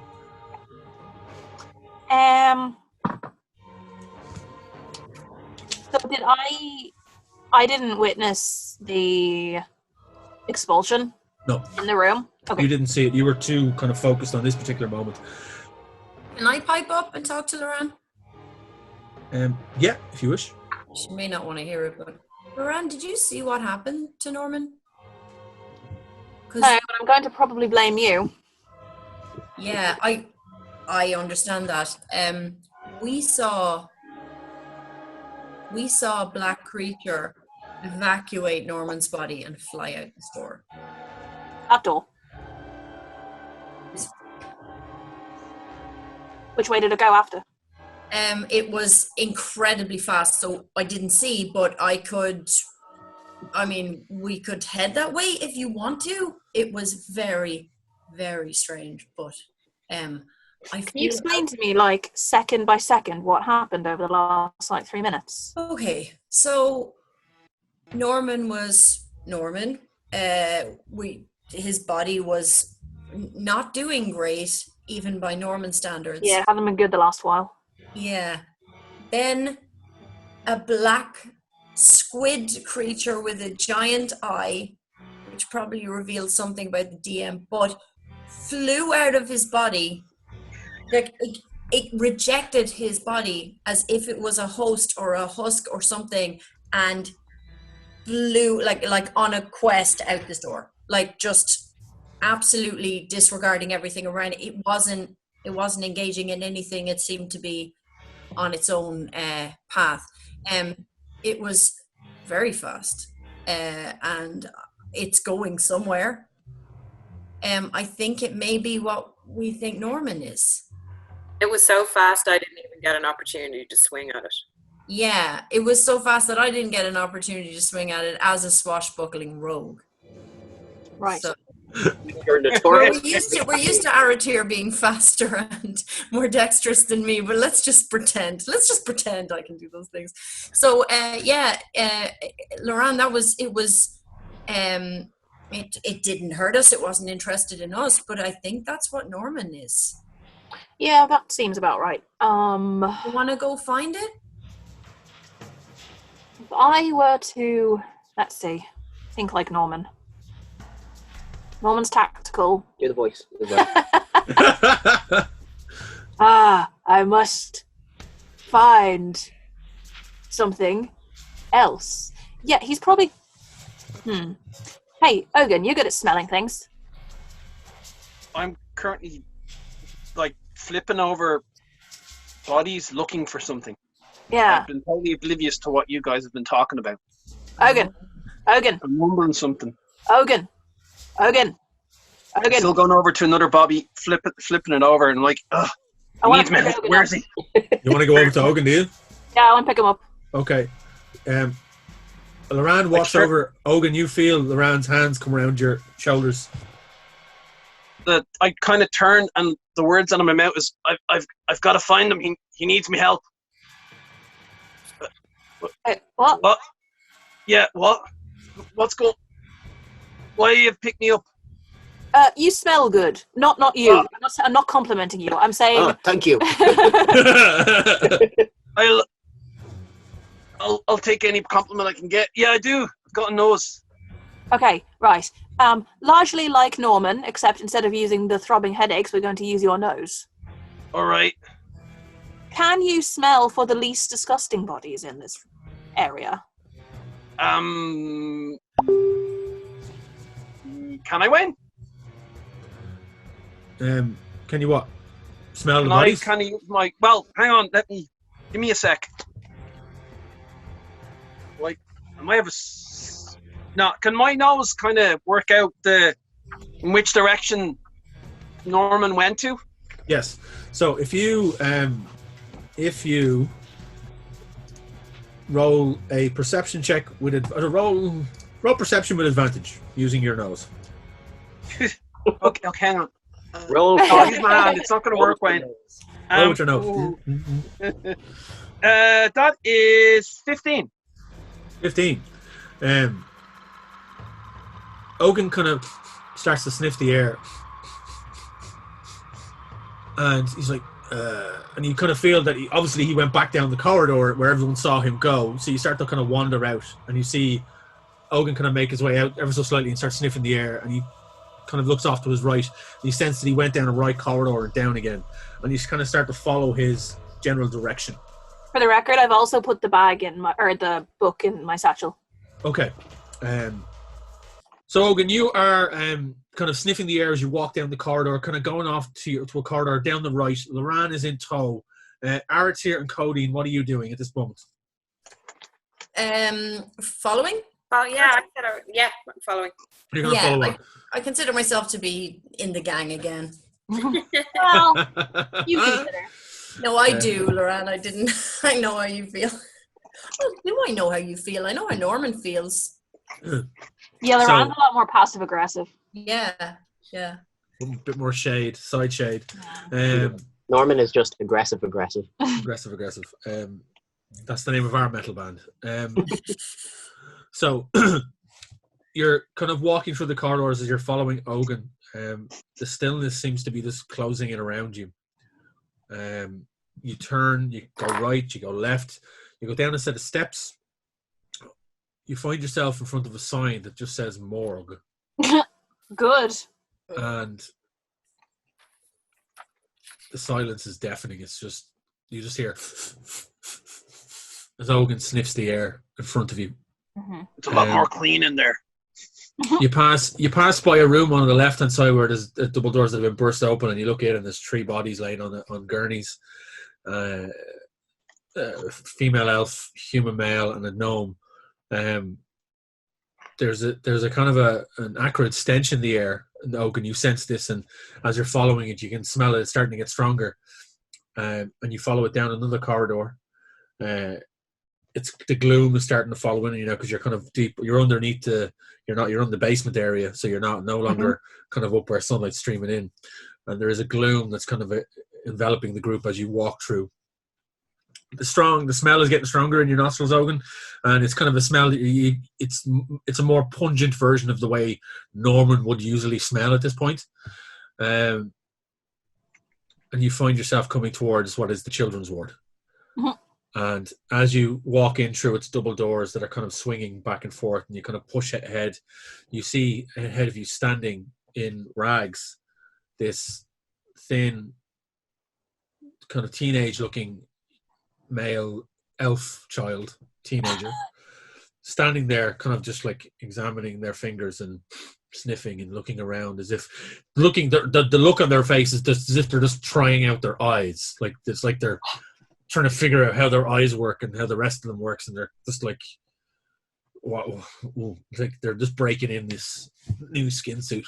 I'll walk over walk over and sniff, and then I don't know how, but this is definitely Norman. Yeah. Well, you're looking better. I turn around and I go, Norm! And then, Oh, he's been waiting to do that for a few episodes. It's been a year. How long? A year? What? how many episodes I have we done in that time? think this is our 10th episode as well. 10? Yeah, I was just doing the maths earlier, yeah. Wow. Year and 10 episodes. Who would have thought, like? Norman, that's you. Kind of like I open my mouth to like kind of like say something, and just like black sludge just comes out of it, and I'm like, Yeah, that's definitely Norman. That looks like him, all right. That's not great. Are you as gooey? Poke him. no, I'm taut now. Yeah. Ooh. Taut and live now. Yeah, he's all skinny, and like you can feel as you reach out your hand and you're kind of poke at his skin, and Ogun, previously, as you were aware, that there was like a pliability to his skin. It was like pushing on jelly as such. Now it's like as if it's a normal individual. It's like you're feeling that it's tight, and you can feel the muscle underneath. It is skinny because it just inhabited the body of a dead 17-year-old. But it's still, there is muscle there, and the mass seems to be kind of coming back into life, and as the blood starts to pump through the body. Or what you assume is blood. It's been a long time since I was this age. It's weird being 17 again. Oh, he had to. All right, Mike. Ogun, that body was done with before he got in there, right? He He doesn't have his cool, unusual smell. This is like a fresh smell, but not too fresh. Not too fresh. Fresher than the corpses around here, but not. There's less of a ooey gooiness to him. Happy where you go. Can I lean into Aratir and just whisper as subtly as I can? Oh, look, the whisper. Aratir, he's not going to answer me, but can you ask him if he knows what he is? Does he know what that entity is that came out of the last form? Oh, Norman. The body that whizzed by us back there, that's how you actually look, yes? Well, the thing is, it's kind of like lean back a bit. Is that? Well, I mean, there's probably a vocal box in there that was probably already intact, so you're gonna have to get used to like a new. I think whoever this small teen is, he was kind of mopey. It sounds mopey. Yeah. That's helpful. Not sure I like that. Well, it's going to be better when we're talking to people. You won't sound as, Creepy. No, not gonna do. And I just start like more sludge comes up, and then eventually, it's just normal Norman voice coming out of this teen. It's like, no, there we go. That's better. So, that to answer your question, I suppose, that thing, as you called it, is not actually how I look. It's just the best your eyes can do. Are How do you look? saying you're not from our plane? No. I need to be about it, Norman. Yeah, Norman, we didn't know about different planes of existence. Hang on. I'm a think bit we can give confused us a here. break. You mean you're not? I thought you might be something from underground, no? No, more, You're not related to that thing with the eyes that I seen ages ago? Oh, no, not at all. No, that's different. Did all your other eyes get stolen? No, again, it sort of, it changes based on, like I said, I don't look like this or that thing. Little cameo. No cameo. As I said, I don't actually look like that. That's just what you see.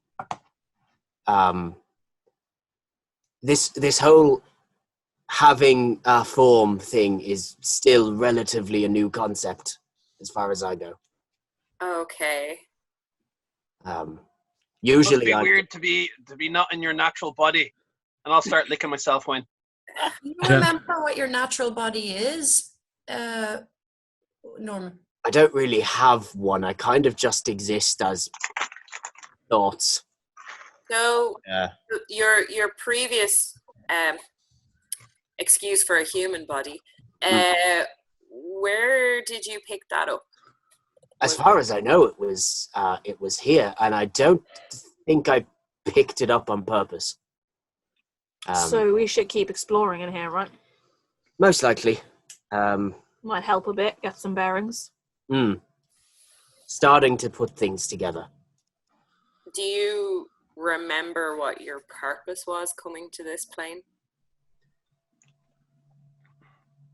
I know that's actually an interesting question. I don't have a purpose coming to this plane. I don't want to be here. I'm not here of my own accord. I hate this place. It's awful. So you think maybe somebody summoned you here? Or No, I know for a fact somebody did that. But you don't know who? And it was probably here. Right. Why would I come here of my own accord? This place is abysmal. Oh, it's so good to be able to vocalize these thoughts now. Your plane is awful. How you all do it, I have no idea. Okay, I'm One paw at a time. and in agreement, Norman. So Well, generally the place is shit, but the people are all right. You know. I said all right. I didn't say brilliant. Norman, you wouldn't know. We were genuinely the definition of a ragtag bunch that had been corralled into this. I mean, we didn't have so many options that we ended up in that bar. But would you, I mean, we're not forcing you to wear the skin suit. Is it just easier in case we encounter others? Oh no, if I'm not wearing one of these, I'll die within a couple of minutes. Oh. Okay. So what are you? If you're not from here, what are you really then? What type of creature? I believe your term for it is what's the common outsider. Right. Okay. Doesn't narrow it down whatsoever. No. That's the closest I can get. Wait, are you like that guy that guy that was Did I one know place in many places then? What was his name, Wayne? Trevelyan? Trevelyan, yeah. Dacius Like Trevelyan. Dacius Trevelyan. Trevelyan. No, I am nothing like that prick. Right. But he said he was something like yourself, so He's not like he's something different. Norman, right. So there's many outsiders then.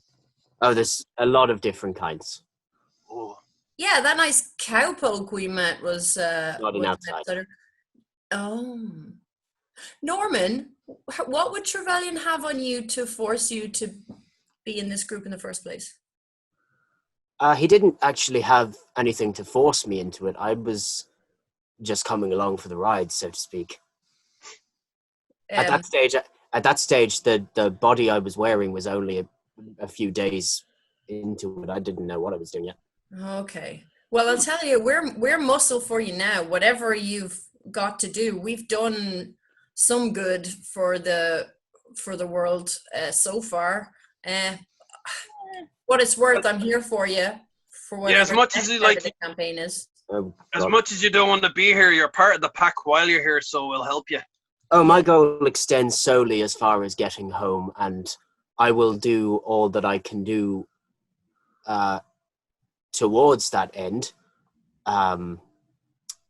It just so seems that this is running parallel to your goal of doing whatever it is that we're actually doing.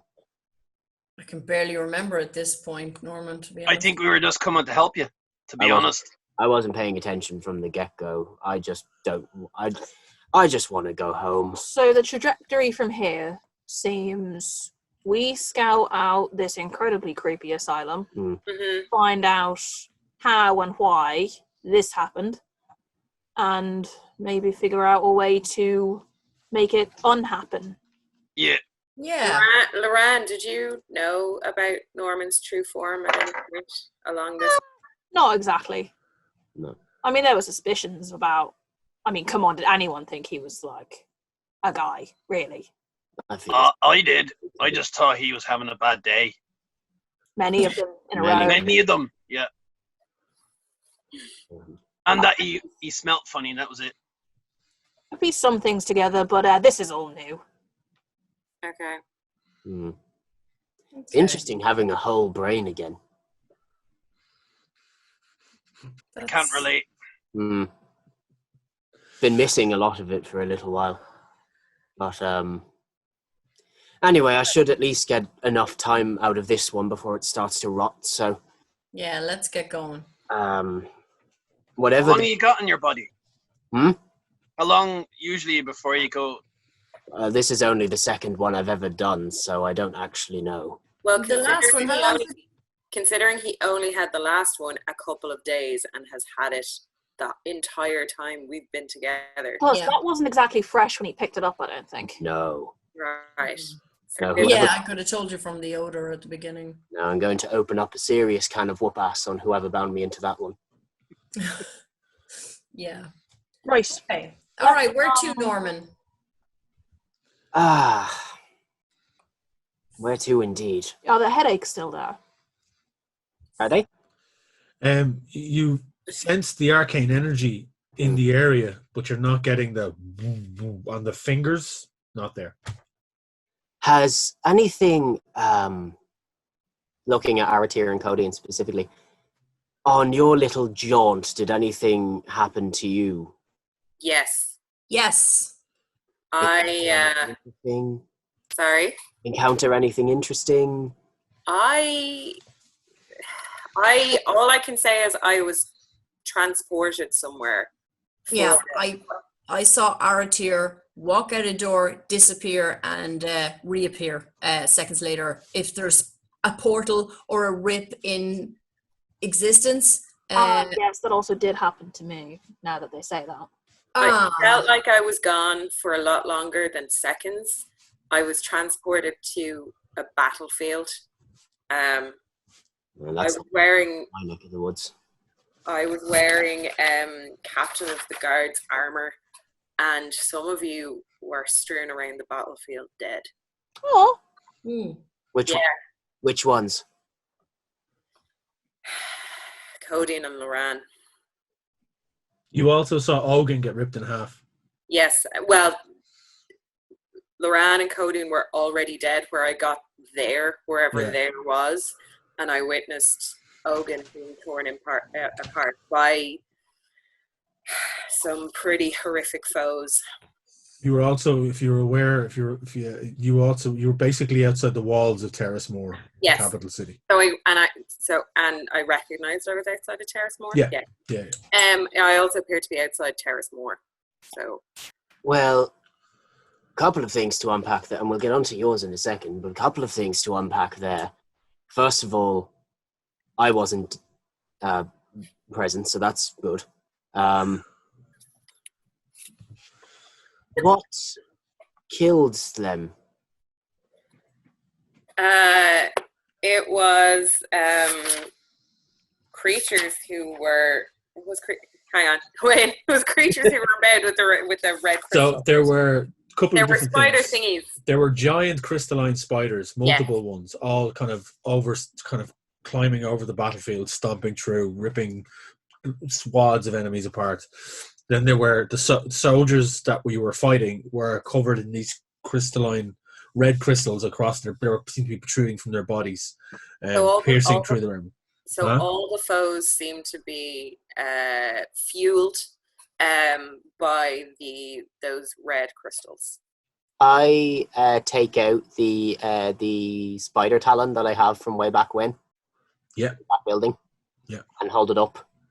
Look familiar? Does it? Yeah. Roll a perception check.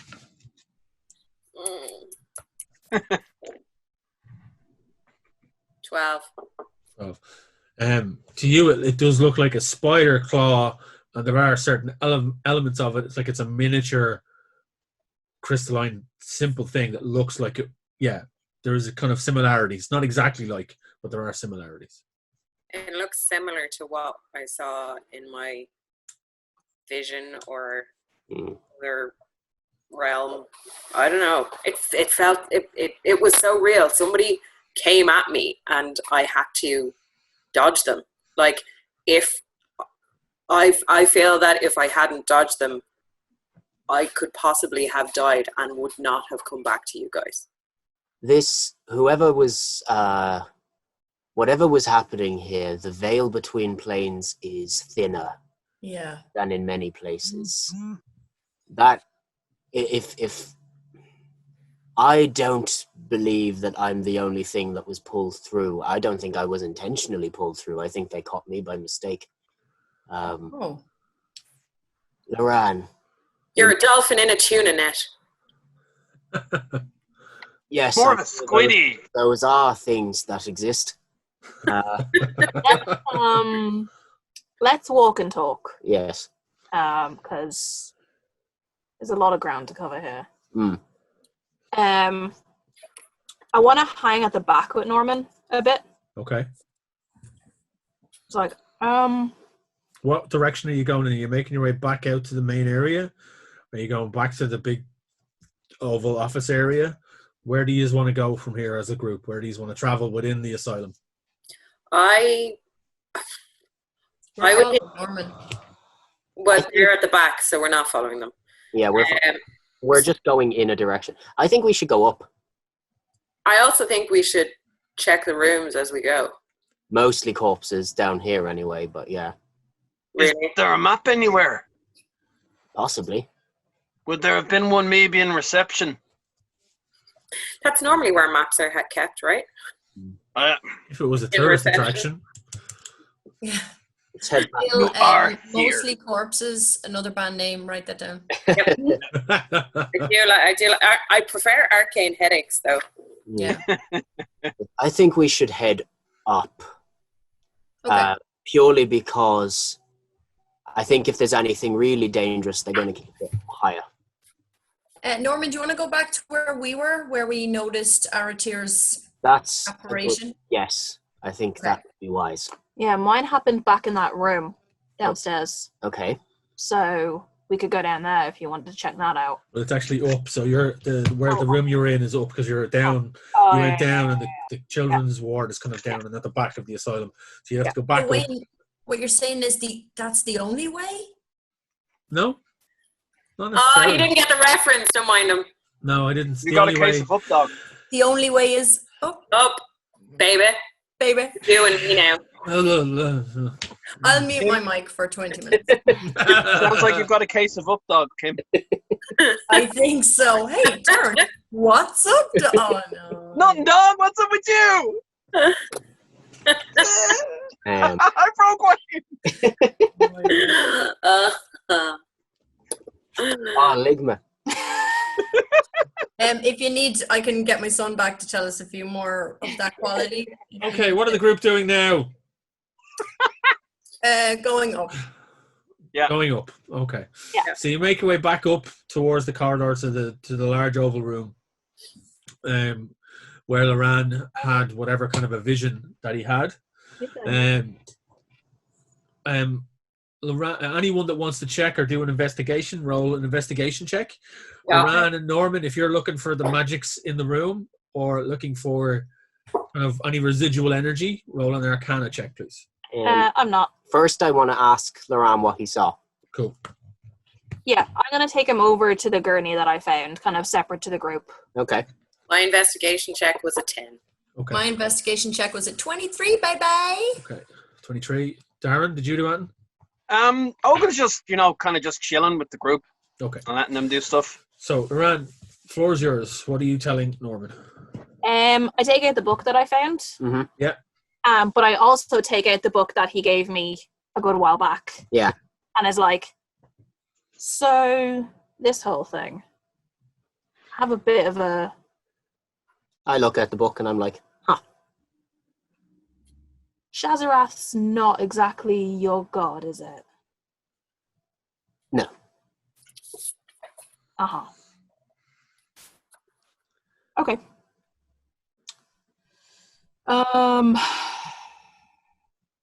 I saw what I assume was you getting pulled in here.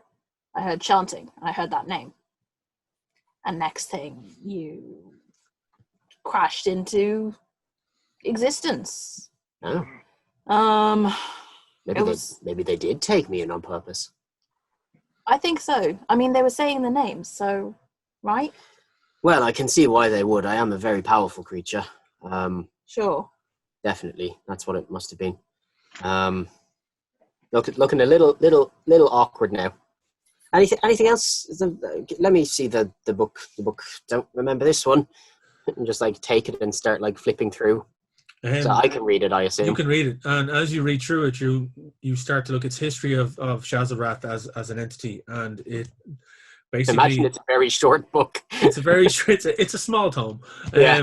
but the majority of it covers summoning creatures from different planes, and the connection to other planes for those creatures, and what it pretends to, what it kind of leans into in regards to Shazarath is how to summon Shazarath. Basically, it's a dummy's guide on how to summon Shazarath.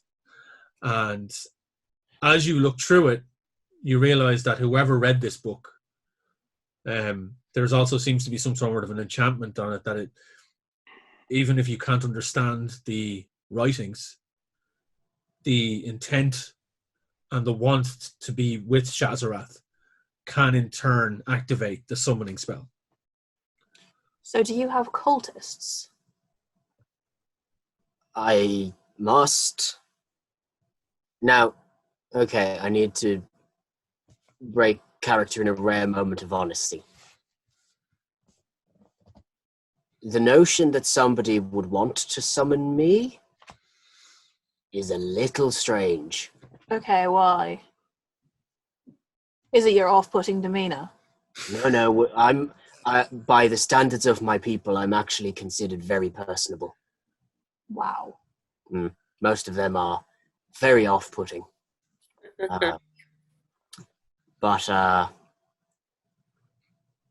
the thing is, the whole what? Is this like a private conversation? I can No, might as well get it all out on the table while we're here. The thing is, so the one liberty that I did perhaps take is, the thing is, and I must mention, every time you say my name, it tears at my ears. Your pronunciation is so bad. I won't do it again. No, it's just none of you people can pronounce it accurately. Right. Okay. But the real pronunciation I can't actually do with this throat, but it's... Right. I'm a very good bard. I could give it a go. I wouldn't. All right. But the thing is, so the whole... And everyone else can hear this conversation, by the way. Okay. Yeah, I'm kind of just shocked at the fact... wait, is your name not Norman, then? No. We could call him Shazzy. Oh, I'd rather... Al? Jesus Christ. Because it just clicked outside a character, too, so I'm like... Oh, bless your heart. Anyway. I feel sore. Norman. So the thing... Are you some kind of god, then? No. Because you were handing out pamphlets to everybody. Yeah. I made those. Aren't they good? Yeah. Yeah, I never got one. I feel, kind of left out. But anyway, Came to Christmas then. I was sick. That was sort of a temporary measure to get back. My people sort of feed on more belief than food. But and this is Like me with attention. Yes, exactly like you with attention. Got it. In a way, I too feed on attention, but more literally. I knew we were getting along for good reasons. But yeah, it's still looking very awkward. Norman is like, or well, Shaz is like. The thing is, the whole world devourer thing. Yeah, very intimidating. Very good. Very like, intimidating. Good branding. Yes, very solid, fierce. solid. Can you get bigger then? How many worlds have you eaten? Yeah, because worlds are very big. So big. Are you going to eat ours? Well, I wish you wouldn't, because it kind of lived there. Yeah. Can I just shoot a look to Aratir as if to say, are you getting this? I'm sitting down engrossed, like, when a cat just flops down. That's Ogun's just listening and taking all this in. It's the most amazingest thing he's ever heard. The world devourer epithet was actually largely self-appointed. More to make a point. The actual translation is, and he mumbles something under his breath. Looks down at the ground. You don't have to say. It's all right. Fuzzy Wuzzy was a what? Oh no, it's No, I think the world of Aura is very fitting. Actually, I think we should roll with that. Well, see, No, like it's what we've all come to. Is this what teenage angst feels like? Yeah, that's normally when the self-appointed names come in too. It's all right. It's okay. Look, you don't have to lay everything on the table. You can keep some things to yourself. The thing.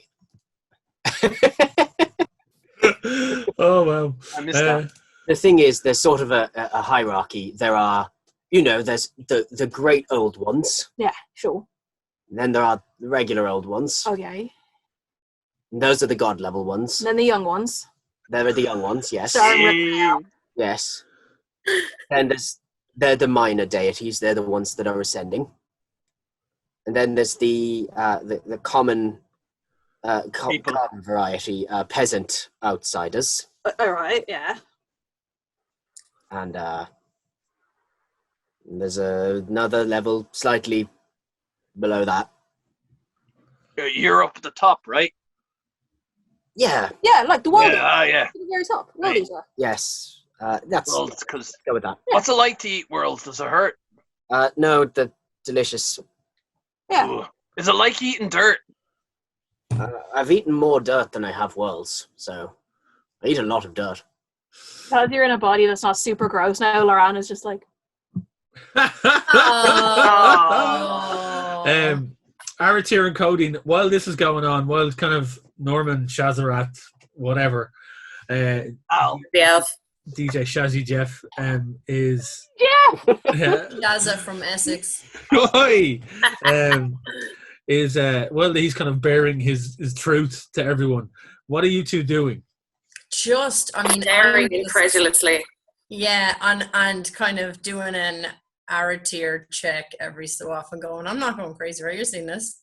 But, I mean, you're probably less surprised, Aratir, given that you've just been pulled through a tear in the universe at some point, so... Yeah. We're ready. We're ready for work whenever he's done with his Dear Diary session. But we are. I'm just shooting her a look, going, this is where we live now. Okay, Norman and Loran, your current investigation into the tear. What do you guys want to do now? Yeah, I just look at Norman. I'm like, lead the way. yeah, I'll make an Arcana check. Okay. Yeah, I'll do the same. Better, 19. Okay. Mine was only a 9 total. Okay. So, Loran, you kind of stretch out with your weirdly honed bard senses somehow. Yeah. And are able to kind of ascertain that this particular room seems to be filled with certain pockets of like, well, not so much pockets, but tears, or the film of reality is very thin in certain points here, particularly around where a lot of the gurneys are placed. Okay. And right where you're standing next to this gurney that had the tag of Alistair on it, you're feeling a pretty loose kind of section of reality that's very pliable. Yeah. And you feel that the use of the tone that you had pushed through that breach in reality ever so slightly and reached through. Yeah, I want to take the book back from Norman. Okay. May I, actually? I want to see if I can maybe induce it again. Fire away. And I start to kind of read through the book again. Okay. You kind of can hear the voices as you're reading. You start to hear the words. You can't read them, but they're in your head, and you hear the every time it appears in your head. It's like there's an echo behind it as it goes, and you start to get through the ritual, and again you see in front of you a tear open up, and you are looking out to where you can now see the floating form of Shazarath, where you left it, on the side of a road. Norman, in the back of your mind, you start to feel a boom, boom, and more kind of breaks in your memory start to chip loose. Loran, you look up and you can see that the creature is looking directly at you, and it can see you. And as you finish the ritual again, Norman, the back of your head is pulsing, as you then also remember being on the other side of this portal, looking directly at Loran during this moment. Very strange. Why, what's up? Can you see this? Like, you can see this, right? Yeah, I can see this, but also I can see this. Oh, like you. That's a bit... And then when you finish, the portal just... and it seals itself again.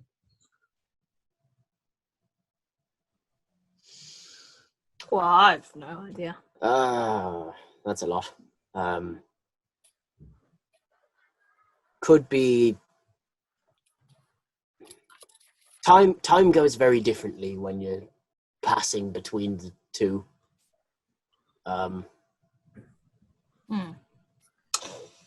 Which makes me think, I look at Aratir. I think you may have not been looking at an alternate plane, more a different time. Oh, shit, son. I don't want to die. Well, it hasn't happened yet. Well, Eventually you're going to. I mean, yeah, but not like that. That sounded very, like, it's pretty likely. ungraceful. I find the idea of me becoming a captain of a guard very strange and improbable. Really? Yeah, who would promote you? That's the strange part. That seems like I could see myself getting the part actually, by spider. Aratir, just question about your vision, right? So you say, right, if we're thinking, it was like, oh, this could be future, right? What were your feelings on me, us? Were you sad? Were you mourning, the loss of a friend or a... That moment that I saw you guys dead horrified me. What I'm getting at was, were we boinking? Like... Oh my God, Loran. No, Norman, if I could cut into this. Okay. Also, I see you, girl. I mean, I'm not big into Loran, but anyway, Norman, is this inevitable? I have no idea. Genuinely, I don't know. Okay, to work on the studies of Aston Couture, if we change something now, is it going to have an effect in the future? Thanks for getting that reference again. Are we... I was there with you, but it was like... Yeah.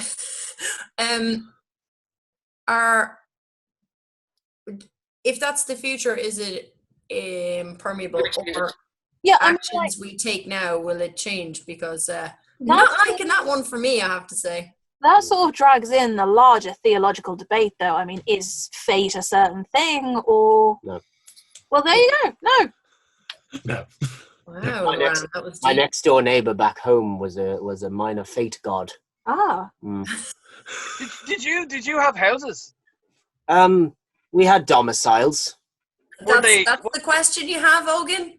That's yeah, the question? did they float? Were they circular or square? Well, they were hollowed. They were. We lived in the hollowed out cores of stars that never were. Sounds beautiful. Wow. That sounds I would deadly. like to live in a star. No, mine was pretty rough, to be honest.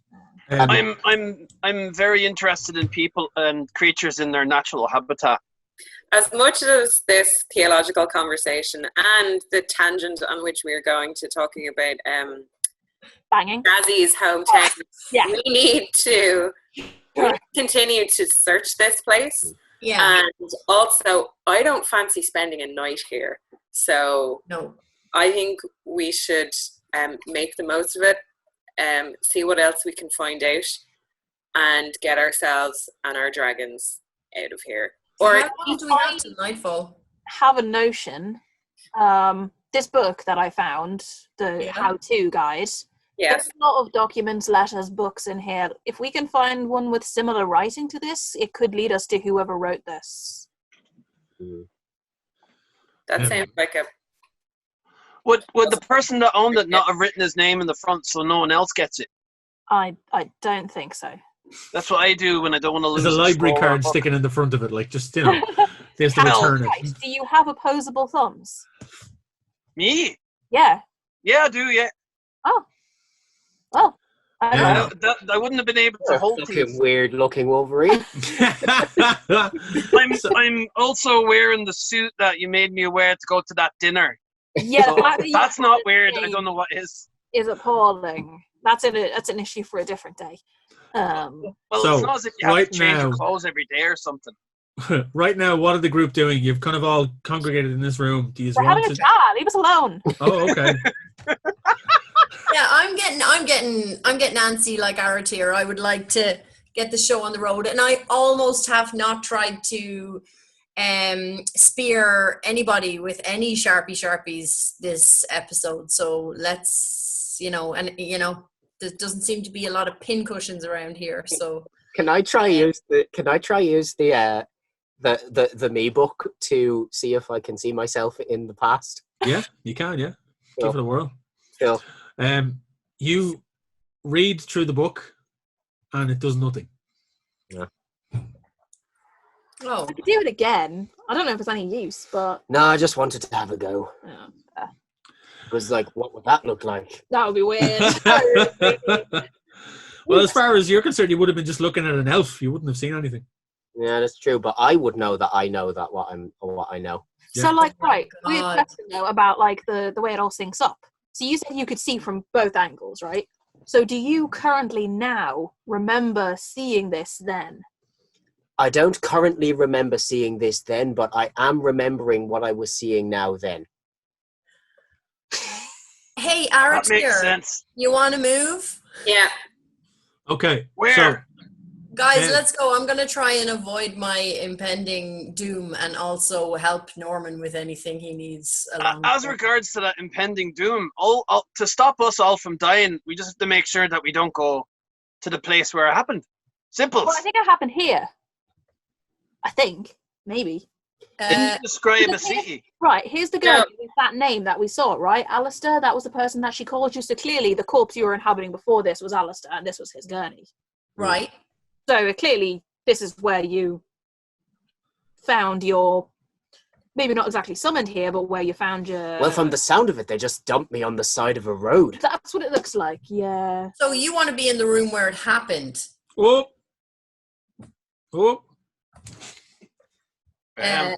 If so, we don't have far to go, I suppose. But I would like to see the mysterious battlefield vision room. okay, well, let's go there. By the way, Aratir said that the battlefield, which is a metaphor for love, is in Terrace Moor. So Yeah, that's the place. Yeah. So we just have to not go Where there, is that? and we'll live forever. that's one way of doing it, Ogan. And I Yeah, won't get eaten by a spider. yeah. If it helps to think about, you can avoid that impending doom, but you are all going to die in relatively short amounts of time. Thanks for that, That- Shaza. So you can't Find avoid it in a that. building full of bodies, and you had to say that. That's okay. Okay, well, let's get out of the smelly place. I'm like after you've gesturing at the investigated it. corpses. I'm like, they all probably wanted to avoid their impending doom as well. But time catches up with That's us all, true. except for me. Okay, Um, well, Shaza, where are we going? Take us to the room where you saw the vision, I think. Okay. All right, Aratir. Fair. I'll go first because I'm still repaying that favor. okay. So, so I think what's the marching order here? Who's going? Cody up front. Who's next? Yeah. Me.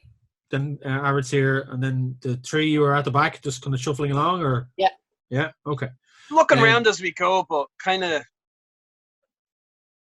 You make your way back up the stairs. You kind of go back down the corridor, back up the stairs, up the first flight, up the first floor, and then back up onto the second floor.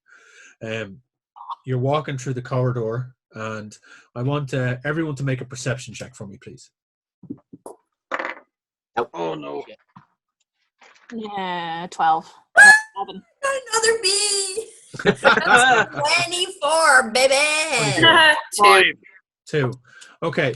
As 5. Cody is scouting ahead, keeping an eye, looking all around, you catch yourself looking up at the ceiling of the building.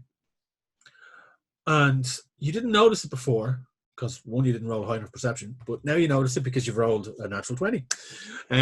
You see that the ceiling, as your half-elf eyes adjust with the dark vision, you look up and you see that the ceiling is actually made up of shapes. This entire ceiling from either end looks like a giant map. Ooh. But there's something strange about it. There's something you can't really, you're kind of, as you're twisting and turning, you're looking up and trying to turn in one direction so you can read it. There's a thing about the map that's a bit off-putting.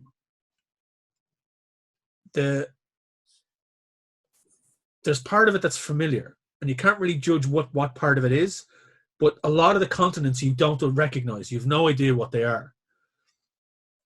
And you're kind of trying to turn and twist, and then it clicks. And you all see Codeine looking upwards and kind of frozen in place. Codeine, what you see is a huge, huge map of multiple continents. But at its center, you recognize some of the coastline. Right. And you recognize some of you can make out the kind of they have markers and city names all across the ceiling. So the entire ceiling is this. Okay. And there are holes punched in here and there where the sunlight is beaming in through it. Okay. But on the western continent coastline reaches down, and then the continent on the east, you recognize the western one as being where Terrace Moor is. Right. And you recognize part of the eastern coastline. Strangely enough, it looks similar, but not exactly the same as the Eastern Isles. But these continents are part of a much, much bigger world that you don't recognize. So where your world should be, it seems to be in the center of a much, much larger world. Dang. Terrace Moor is looking a bit Terrace Beog at the moment. Hey! Hey! Boom! I understand that. Spoolabus. Okay.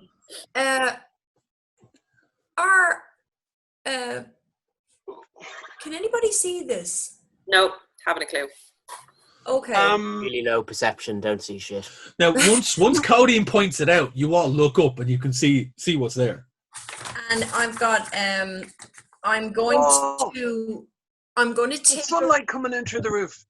I'm going to make a quick sketch, like a rudimentary sketch, whatever I can get in a minute or two, of the scale of the whole thing.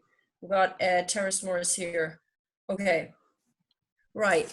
Yeah, we are but the buzzing of flies within the universe, guys. This is kind of crazy. Okay, I think she's having a moment. I've been telling you that all along. Yeah, why? Except for me, I'm fun and I'm wonderful and I'm different to all of you because I'm better. Yeah. Okay, as you make this realization, we are going to take a break, and we're going to do the moment of the prizes. We're going to do the quick draw of the prizes. So first up, sorry about the invasion earlier, by the way. it's all right. Somebody couldn't find Daddy. So Seems legit. First up, we have the giveaway for the Explorer's Guide to Wildmount. So 1 second now, and I'll just bring up the details. Very quickly. 1 second now. Gotta get on this. Now, I need you to give me a number between 1 and 6. Okay, I'm going to roll a d6. Roll a d6 there, please. Got a 1. You got a 1. The winner is Mr. Tyler Mack. Tyler Mack, you are the winner of the Explorer's Guide to Wildmount.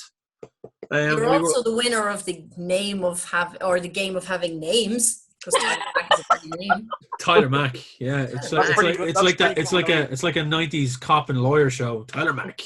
Yeah. So Explorer's Guide to Wildmount is yours, Tyler. I will be in touch to get your postal details off you, and we will get this out to you ASAP. Now, the other prizes we have are, obviously, we're going to give this t-shirt away as a bonus prize for this episode, and then we're going to give away this,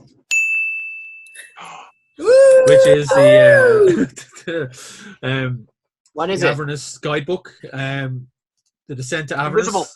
I can't see it. So it's invisible, Ryan. Oh, good red color for the Descent into Avernus giveaway. Cool. The question is, for this one in particular, The Descent into Avernus is based also has in its title the title of Into the Descent into Avernus has the title of a popular video game series that is based in the Forgotten Realms of Dungeons and Dragons. What is the name of that video game series? Okay, so it's generally in the title of it, so it's Descent into Avernus. So you would know, if you know your Dungeons and Dragons and the game, you know what game I'm talking about. Oh heck, you could just Google it, guys. You can just Google it. So just How do you spell I've never played it. So what you need to do is you Very need to good type the answer in the comments below on YouTube, and then share the video on social media and tag Irish Pubcast in it, please. We on Twitter, on Twitter, on Facebook, even on Instagram. Just make sure you tag us in it so we know you've entered, and it's type the answer to the question below, and the copy of Descent into Avernus could be yours, and we will post it out to you. Now, the follow-up question, the bonus giveaway, is this T-shirt, the Critical Role T-shirt of Yasha, the Orphan Maker. The simple answer for this one is, who plays the character of Yasha in Critical Role? That's it. Who plays the character of Yasha in Critical Role? Again, for a bonus prize of that T-shirt, type the answer below in the questions on YouTube, and we will then pick a name out of that. Two separate. So we'll pick one person for the winner of the book and another person for the winner for the T-shirt. Okay. This is not sponsored by Critical Role, but it would not be sponsored cool if it was. Yeah. It would be. It'd be much cooler if you did. Yeah. For sure. We would like to thank Dublin City Comics for their continued sponsorship. Check them out on dublincitycomics.ie. Great lads. And come to dublincitycomics.ie, and also in their store, on all their social medias. The store will be opening up hopefully very, very soon for everyone to go in and hang out in it at a good social distance. Okay, folks, we're going to take at the same time. Yeah, we're going to take a very, very quick break. Blake. We will be right back to wrap up this story. So we will talk to you in literally now.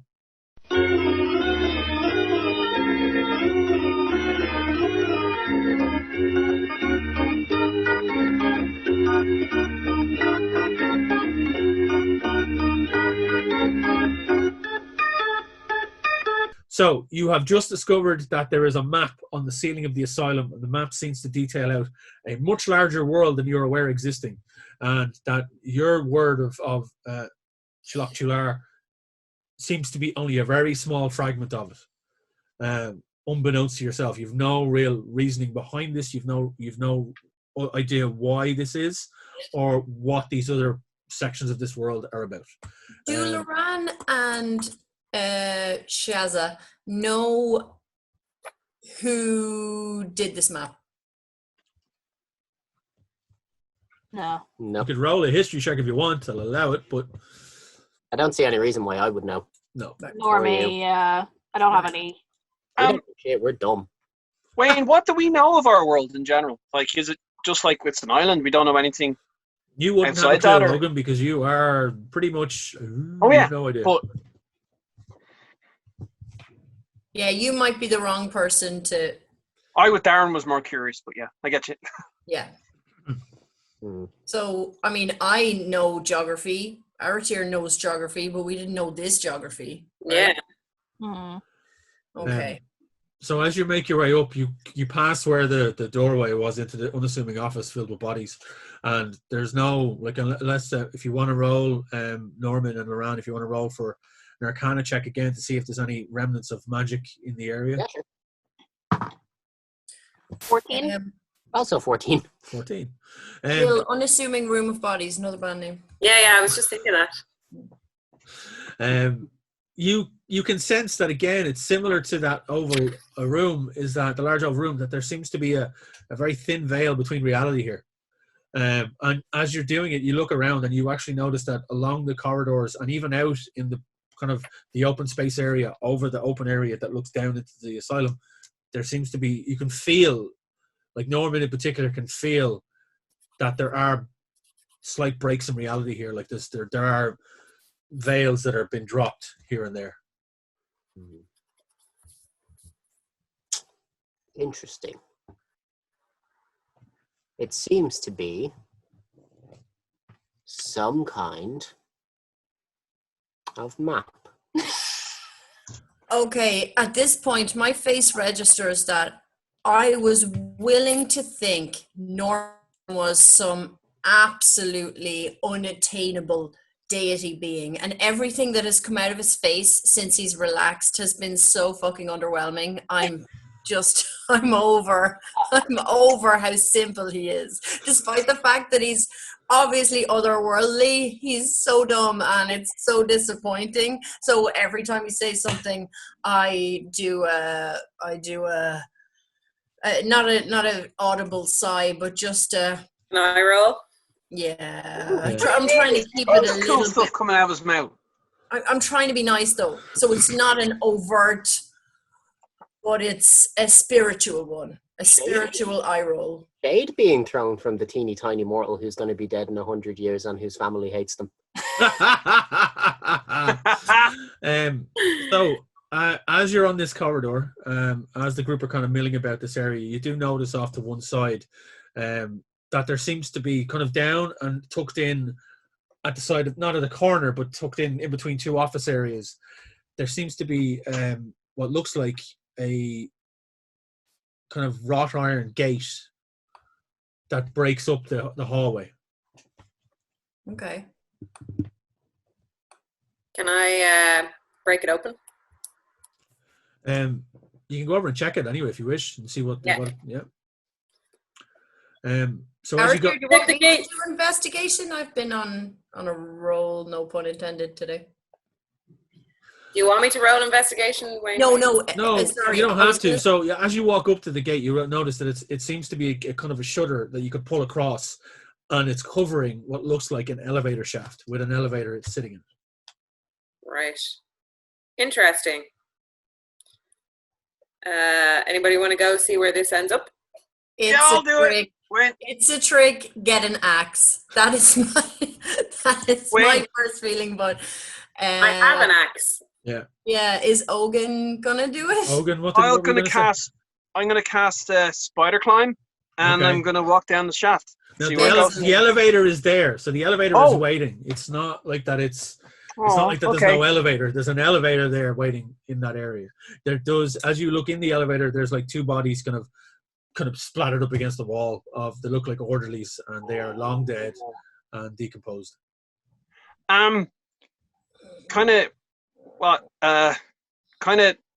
Test the. Well, no, just walk in. I wouldn't know what an elevator is.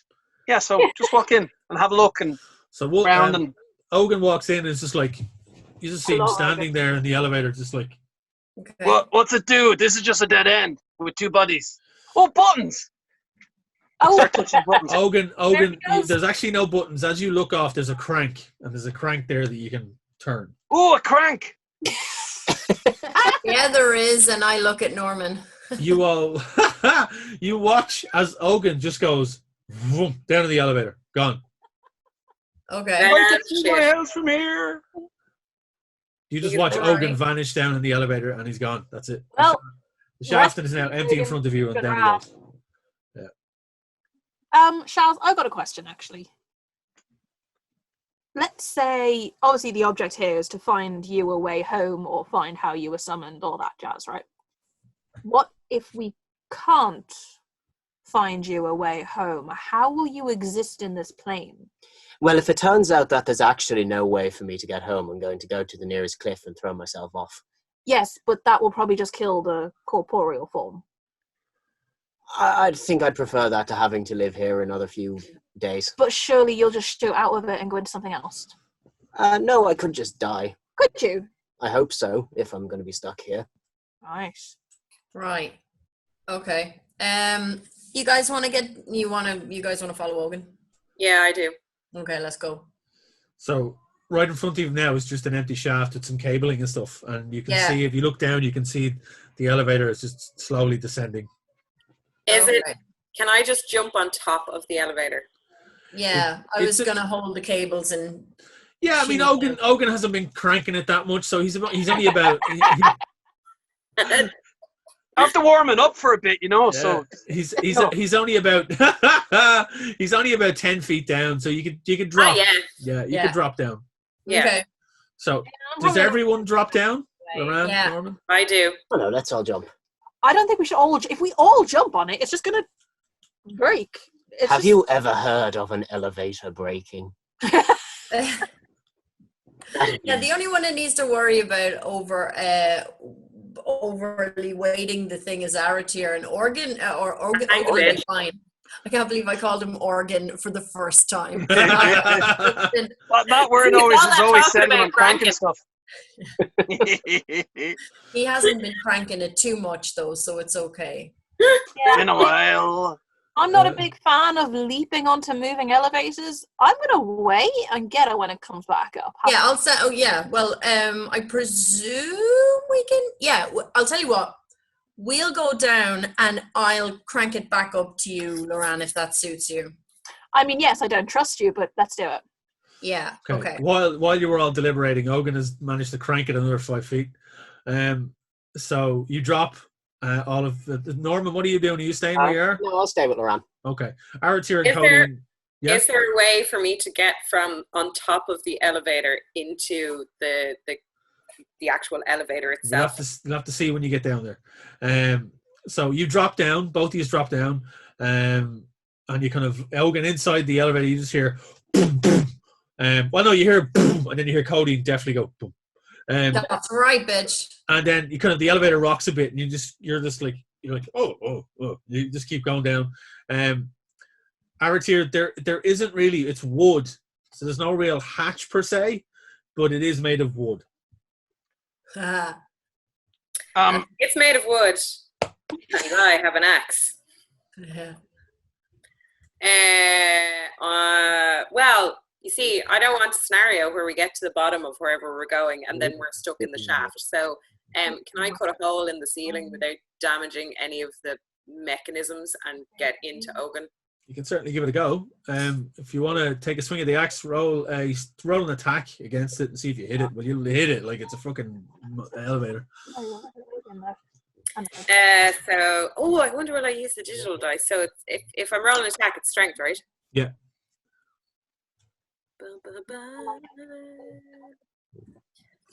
10. 10. Yeah, you hit it. It's an elevator. You're on top of it. You bring the axe down, and you kind of splinter. It's old, and it's kind of, it's not that it's rotten, but it's old and it's a bit soft. And the axe splits through the wood and cracks, and you see a couple of the planks flip up, and then you hit it again, and you repeat it. Hey, Ogun! And you look down. Ogun, you look up, and you just see Archer's head poking in through the hole at the top of the elevator. Hello. I was gonna. Well, it's stuck. I can't make it go the other way yet. Just as Ogun says this, it's like boom, you hit the ground, you hit the bottom floor. The two of you on the top are like, ooh. Ogun, you're kind of like shook a bit, and there's a gate in front of you. Well, you see, I'm kind of a bit embarrassed, so I'm gonna kind of turn it the other way to go back up. Why? Oh, sorry. Wait. I'm gonna jump down and stop him. Yeah, do, because he's gonna squash us. So Aratir. Well, not even that. It's like we've gotten all the way to the bottom, and now you're going to go back up before we investigate. I forgot people. Right, okay. Well, Ogun, it's cool. I'm going to go back up for the others. So Aratir drops down, stops Ogun from winding the thing up, and what do you want to do? Do you just want to open the gate and step out, or do you just want to? I was going to go back up and get the others. I'll go back up and get the others, Ogun. I got superior cranking ability. I don't know. I've had no complaints. Like Aratir would be the best at cranking. He's not paying attention. Aratir would be the best at cranking, but I want to leave Ogun with a safe set of axes. Yeah. Safe set of cranking hands. Yeah. So it's the same kind of gate as what was upstairs. Yeah. Yeah. Can I see anything into the dark or? Well, you've got dark vision, so you can see ahead, and it's like 60 feet ahead of me. It looks like you're in the proper full-on basement of this place. It's just brick wall all the way along, with a few alcoves here and there, and you can kind of make out at the end of the corridor, which is about just outside of 60 feet. You can kind of see that seems to be an archway with a door in it, a double door, not too big, just like you could fit through it, but it's a low ceiling, and you hear that kind of it's a damp, mossy area, and you're looking through. Okay. Hey, Ogun. Mm-hmm. Want to check if there's any Damp, mossy area, what? Yeah, kind of Shouldn't have done it when I did it so early. No, I can't do it again. Can you guys wait for me if I go get the others? Yeah, no worries. That Yeah, crank on do your we back will do you do the we work. step out of the elevator and let whatchamacallit, Cody take it back up? Yeah, you can do, yeah. Before Okay, she does, I'm gonna. like, we're just like sitting up the top and waiting. Loran is just like casually playing songs, and he's like, "Oh, like I could tell people, like I could sing so many like songs about you, and that way people will know who you are, and that way you can live, and it'll be really good." And he keeps playing that parody of "Our God is an Awesome God," but it's still about Shazarath. And I appreciate the intent, but I'd have to live here. yeah, but I'm saying this is the plan B. Oh, you're gonna start a PR campaign. Pretty sweet. No, Okay. my plan B is to die. Okay, plan C. Okay, that can come after plan B. Well, if you can't die, like I said, if you just end up hopping from host to host and get stuck here forever, may as well make the most of it. I could definitely get you a cult. Just saying. I don't. That would be great. Right. I would like a cult. While they're having this conversation, I'm cranking that Solia boy, and I'm back up. So the two of you are kind of sitting there cross-legged. You're playing away on the loot. Yeah. You just see the elevator, slunk, and there's Codeine standing there, like. Codeine, may I introduce you to my religion? Oh, what you got? Well, actually, you probably know most of it. It largely centers around Shazzy here. Would you be interested in becoming a cultist of our friend? I mean, does it save time in the next few days? You would have to devote your entire life to his worship. That would be quite entertaining, actually. I'm gonna take a rain check on that. I'm Shaznostic. Oh, I mean, you All right, really let's. exist. Okay, there's no way Codeine did that. I'm so sorry. I take it back. So, I am going to. Yeah. You guys want to? Suppose we should. You Yeah. can play us some of that music that they use in elevators. I will. Yes. All right, let's go. So the three make your way back down. The elevator makes its way down to the basement, and there you find Aratir and Ogun kind of standing in the dank corridor. Everyone steps out. What does the group want to do now? We're gonna. Well, Aratir and Ogun are heading in a direction. We're gonna follow them. So Is there any stones in the ground, Wayne? Any what, Pebbles. sorry? Pebbles? Anything to? There's a couple of dislodged bricks and a bit of dirt and stuff like that, yeah. I want to pick up a few and go. I've got another way of checking for traps, and I'm going to throw them as far as I can down the corridor. Roll a strength check for me, please. See how far you can throw it.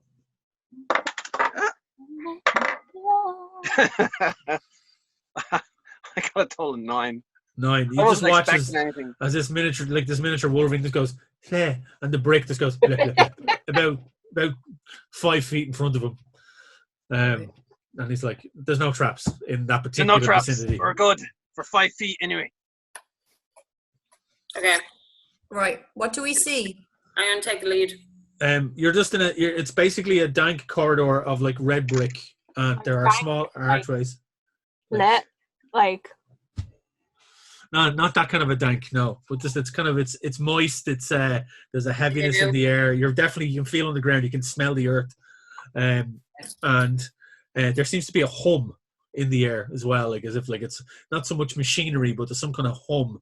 And Norman and to some degree Loran, you kind of feel a bit of a tingle of arcane energy in the air as you're walking forward. Can I roll investigation? You can, yeah. You can roll investigation. Yeah. Okay, I want to do that.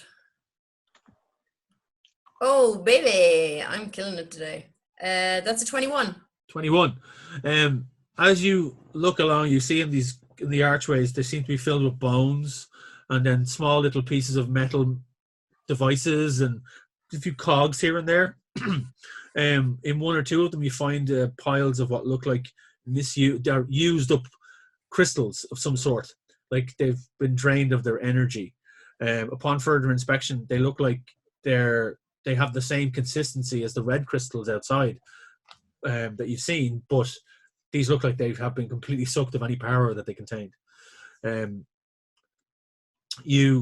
the group move forward then towards the double doors.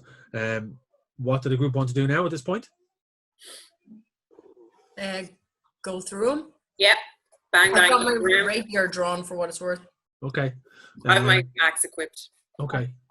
Is everyone going through at this point? Is everyone going through at this point? Yeah. Okay. You open the doors. They kind of resist at first, and then as you're pushing, Norman and Loran, you both feel that. Hard to get those doors. Yeah, you feel that arcane energy kind of build up ever so slightly. There's there's a pop, and as all of you step through the doors, you find yourself in a large, what looks like a workshop. Oh. And you get the feeling that you've moved, that you've gone vroom, and you've moved somewhere. Okay. Does this look like Balak's workshop? Balak's workshop. There are similarities, yes. As you look around the room, you do see it's actually multi-layered, multi-tiered. You've got the ground floor area, then there's another area up here, and then there's another area up here. The room itself is quite large. It's massive. It's a square room. There's no natural light in here. All the light is coming from devices and vials and flames that are kind of taking up the entire room. What you see in front of you is a set of tables, some filled with books, some filled with what look like chemistry sets, bubbling away. There's a naked flame burning on one, kind of on something that kind of looks like a Bunsen burner, but it's more like a twisted piece of metal that curls around, and then there's a flame spouting on top of it. Flame candle? It's not a candle. Flame candle. Oh, right. No, it's not one of them. So you see stacks of crates, unmarked, but some of them open. You see kind of troughs, and some of them have those red crystals in them, and they're like pulsating slightly. There are ledgers and books all piled up on one table. As you go up the next level, then there is a what looks like an operating table that has a focusing lens on one end of it, and a kind of charged looking, roughly the size of Ogun. There is a cage that seems to be crackling with some kind of electrical charge, and dripping from that cage is this viscous color. On the table itself, there's nothing on the table, but it does contain like a pool of kind of what looks like liquid, a mixture of blood and viscous, and it's dripping off the edge. Then on the next level up, you see a large kind of oval shaped, what looks like it's kind of like a shimmering mirror, but it's glowing green, and it has a kind of a shimmer around it, like a ring around it that's glowing with light, and that seems to be giving off most of the light in this room. There's nobody in the room. You just see all of this, and you take it all in. What did the group want to do? Frank looks at Norman and be like, any of this jogging any gears? Is it? As you move in, do you want to investigate anything here? I want to investigate the mirror. Mm. The mirror. Who's gone up to the mirror? Just you? The two of you? Yeah, you'll have to fight hard to get between Loran and it, Norman. Yeah. I just want to check my hair and like make sure that like everything's still in place. The two of you step up. The two of you step up through this, what looks like a lab. So this laboratory that you move through, you step up past the operating table. And as you're walking past it, Norman, you do get a bit of a jog in your memory. And you're like, there's a flash of something that you kind of remember, and a creak in your mind that kind of cracks a bit because you're still getting used to this body. You're a bit hazy, but you do have this flash of memory where you see yourself lying on this table in the former body of Norman. But ever so briefly, you're actually looking, you can see from the feet down, you can see the body of Norman, and it looks like you're looking through bars, and then there's a flash, and then you're back into yourself. Okay. You walk past it, and you're up where the mirror is, and you now can see that there is, on one side of the mirror, there is like what looks like a pillar with a large kind of, not so much stone tablet, but there's a tablet of sorts that have runic iconography on it on one side, and then there's another one on the other side with different runic iconography. What do you want to do? Can I investigate to see what kind of magic this mirror has on it? You can. Roll an Arcana check for me, please. And in response to Laurent's question, I point at like the mix of weird fluids on the table, and I'm like, I think that's a bit of me. That's a 17. 17. You recognize the runes, and you recognize the magic that's involved. This looks like not so much teleportation, but a portal of some sort. Interesting. And there seems to be runes already entered into it, as if it's ready and activated. Exciting. Well, it's possible that this is some kind. It's a portal, definitely, to where, I have no idea. Probably where you came from. Oh, well, if that's the case, I'm going through. Screw you guys. But I don't think it'll be that easy, although I am absolutely going to try. Could we survive over there? No. Right. If that's my home plane, you'll all be torn apart in an instant. But I am going to try and go through. Okay. So he's What was that, Codeine? he's told us this. He said that out loud? Yeah. Okay. I mean, this could be the last time we ever see you. Hopefully. It's a bit sad, actually. If you say so. Well, it's fine. It's all right. You still got me, Laurent. Yeah. I know. It's fine. You've still got Aratir, Laurent. Good. I was hoping you would say that. I cannot stand you. I'm nothing if not self-aware. It's a shame because I think you're The way she messes around with your heart. an unusual. Yes. I mean, I have nothing against you, but yeah, Aratir is there for you. So When the rain starts to fall. Yeah, I'm gonna hope against hope that this is a way for me to get home, and completely heedless of what everyone else is doing. Because when old Shazzy gets it in his head that he's got a way home, he becomes single-minded. Yeah. Shazzy! Wayne, what's in that cage you mentioned? You know, the Nothing. There's nothing in the cage except drippings with the goo. Dipping with the ghoul. Cool, yeah. Okay. Gross. I'm going to try and activate this device. Can I, before he does anything, make a constitution check to see if I can not cry? You can make a Constitution saving throw to see if you don't cry. 3. 3. You start to visibly tear up. He's just sobbing. He's yeah. like, God. Clipped. Norman, as you reach out to try and activate it, you know it is actually already activated. It has been activated. Would it be not best to kind of stick your head in and have a look before stepping in? I feel like it's probably going to take the whole... I don't know that it'll work like that. I feel like it's kind of an all or nothing deal. Oh my God. Because the last time I walked into her mirror, it hurt. Yeah, I'm going to step into this thing. Okay. Would you not put You like a all stick watch- in it or something? Already stepping through it. You already watch as Norman just steps through the portal and vanishes out the other side. He just keeps crying. Can I, Wayne? I've got me Woody kind of. Oh, What's it? No, I still have my cane that I had from that. Wayne, Thing where I I've been keep my magic cracking it. missile. I've got me Woody. I've got my Woody in my hand and I'm going to stick it in the big circle. Yeah! That doesn't burn me. Ogun is going to fuck a portal. In your end, no. Hey! I'm gonna my sword cane. No, my walking cane that I had. I still have it. That has my magic missile in it. I'm gonna stick the tip in there, Wayne. Please stop. If it burns. What? If the word comes. Right.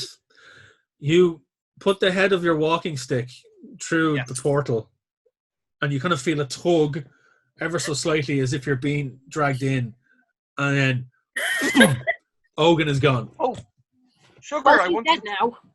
That's it. He's gone. Oh, that's it. Don't worry. I've got a plan. I've got this. And now that I am level 5, I have gained a snazzy new spell. Hey. Hey, Hey. what are you doing, Laura? Action is to use my very powerful Ryan's dead. My very powerful new spell called Tiny Hut, in which I make a tiny hut no one else can come into, and I go into it and keep crying. Oh wow. You made yourself a hole and cry. So many useful spells. There were so many spells that would have really given me a good buff. But I saw Tiny Hut and my mind went, yes. Yes. A crying hut. Oh my I god. think So you just won the Loran Olympics. And also, it can only the only people I say can come into it, so everyone's locked out. yeah. So what does it resemble? What do you want it to look like? It's a little gold teepee. You all look on as like out of thin air. You just see this teepee made of gold materialize right next to the portal, and Loran is like just vanished inside of it. And you hear I don't think they can hear any sound from inside the hut, can they? It's like it's soundproof and everything. No, I don't think so. It's soundproof the whole lot, so you can't hear the sobbing that happens with inside the hut. Okay, well, Amateur and Codeine, what are you doing? Codeine, it looks like Loran is pulling a Loran and avoiding all confrontation or conversation or action, as he is wont to do. Yeah. I cause problems on purpose. What do you want to do? Like, I want to go home, but I'm not leaving him here. no. Do we have to wait it out in this pit? Do we have to follow Ogun?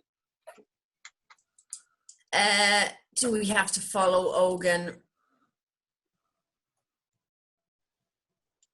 I mean, am I the wrong person to be asking that? I haven't been. I'm probably the only one who hasn't been through a portal at this point, and I don't really. They're not much crack, to be fair. Yeah. I want to go home, wherever home is at this point. But I'm not going. I mean, I'd go without Ogun, but I don't think I'm not going anywhere without Loran. No. Can I knock on? You can knock. What does that say? I cannot read that, Darren. Help, please. Help, please. Yeah, like the flaps kind of like open and just his head like sticks out and he's like, what? Loran, we need to make a decision and we need you to be part of it. I know you're really upset, but we need your input. What's the decision? Do we want to follow Ogun and Shazzy, or do we want to? Well, I'm pretty sure that Shazzy's at home and Ogun's been completely obliterated from here on an anatomic, like an atom level. You know, it's. I feel like that's not a good thing to do. I nod like Loran's not looking at me, but I nod like that's what I think happened also. So, I mean, I know we all liked Ogun a lot, but very sad. We'll have a little memorial moment of silence. Want to go get our dragons and get the flock out of here? Honestly, not a bad shout. Yeah. I'm kind of over this whole red crystal bullshit, and now people are dead, and it's just a whole thing, isn't it? Yeah. A bit of a production, all right. I'm going to go back to my very, very fancy large palace and live the rest of my life happily away from all of you. Aratia, you can come if you like. I will need, obviously, a queen or a king, you know, it's fine. But, you know. I'll definitely come hang out for a bit.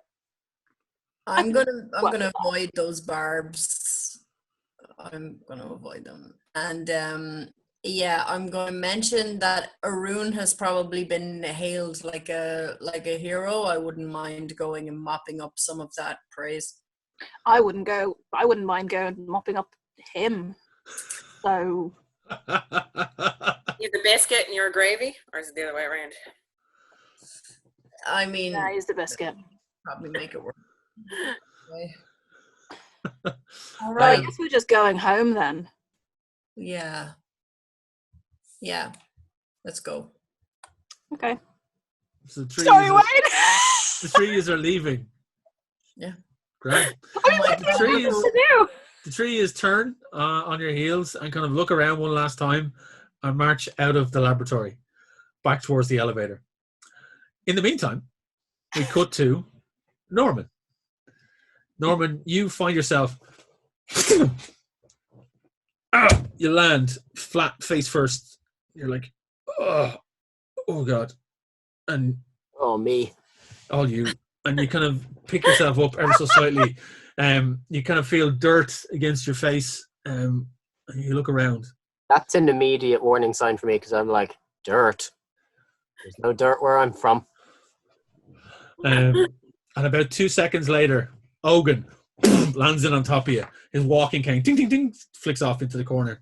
And he rolls off him. you. You both stand up and you find yourself in this large cavernous area. Is this your home? No. I am filled with boundless rage. You look over Ogun, even like you're looking at this diminutive 17-year-old elf boy is standing there clenching his fist and just looking sour. So like every teenager. Yeah, like somebody just took away his pocket money. I'm filled with the chicken I had earlier. But look back, is the portal there? There is no portal. Oh, oops. I didn't have this wasn't what I thought would happen. I just wanted to see if my stick would get burnt, but oh well. So the cave that you're in, kind of there's a pathway that leads off and you see a bit of light kind of coming up at the end of the corridor ahead of you. Kind of like silvery, shimmering light. Well, once again, I have been denied my only goal in this miserable, short little life. So what I am going to do now is I am going to walk towards that light and not that it matters to me, but hopefully for them there won't be anyone on the other side because I'm very, very angry and very cross. I'm saying this as I'm like stomping off in a huff. I'm very annoyed. On the bright side, where there's one portal, there could be another one. True. Walk after him. The two of you stomp. Well, Norman stomps up the corridor with Ogun kind of scuffling behind him. I sprint. I have to keep up with him. Just to remind you as well, Norman is still wearing the rags that this body woke up in. So he's not in any way equipped. He's just got rags on him. So he just looks like a disheveled 17-year-old street urchin type elf. I'm still wearing the clothes from the party. I don't realize that. Yeah. You have to change them. So yeah. The duo kind of make their way up and turn a corner, and you're met with the most unexpected sight of a large chain curling around the floor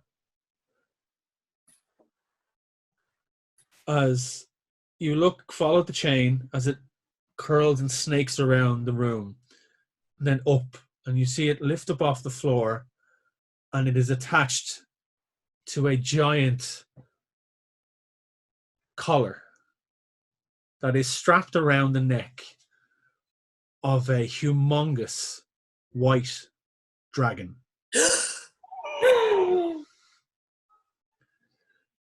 The dragon is just sitting there, his front legs crossed, its wings are wrapped around its body as it is kind of resting its head against the cavernous wall. Its back hindquarters are also chained and are tied up to a wall behind it. The chains look huge and seem to, Norman, you notice they seem to glow with some form of arcane energy. The dragon takes up the entire cavern in front of you. You are mere specks in front of it. Oh. It's kind of like, it is awake. Its eyes are open, but it's kind of just like, it opens its eyes wide. You see its large, monstrous head.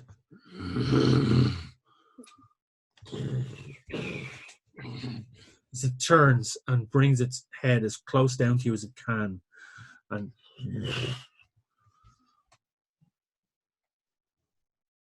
how are you? What are you? I'm Ogan, and this is my friend Norman. Oh no, what was your name again? I look at the big dragon and I'm just like, that'll do for now. Cool. And you are? Well, it's a bigger one of the. I have many names. I have been called many titles throughout my long life, but in your tongue, my name is Dacius Trevelyan. Fuck you, dragon, and I just storm past. And that is where we're going to end this month's episode. I knew he was fucking dragon. Oh my god. Wayne, if it's not too inside baseball, thank you for letting us fuck up the entire campaign by doing the thing that our characters wanted to do. That's the point of Dungeons and Dragons. I know, but you could have given us the twitch to go, please don't do that, and you didn't, and you let us go the wrong fucking way because for the record, I would have ignored it and still left. Yeah. For all I know, I thought I was dead. So, I didn't think I'd get sucked in. I thought I'd be able to test it with my stick. We Ogan, are you going to take it personally that we didn't come after you the way Artir did the last time? I have no feelings left. That's how hurt I am. Well, I mean, clearly all bets are off since like Norman just went "fuck you, dragon" and left. So just tried to storm past this monstrous white dragon. I'm going to go to my tiny hut and cry. So that was this month's episode of Pubcast Plays Dungeons and Dragons. We hope you've enjoyed the manic journey into the Black Asylum and whatever lies ahead for the group. Now, just basically deciding to split themselves up. Yep. And see where that leads. I'm going home, bitches. What See was you that? guys and get in. What was that, Kim? What'd you say? I said maybe at some point, someone's going to realize that ragtag groups aren't as good as groups that are not ragtag. Also, Tiny Crying Hut is myself and Naomi's synthwave band.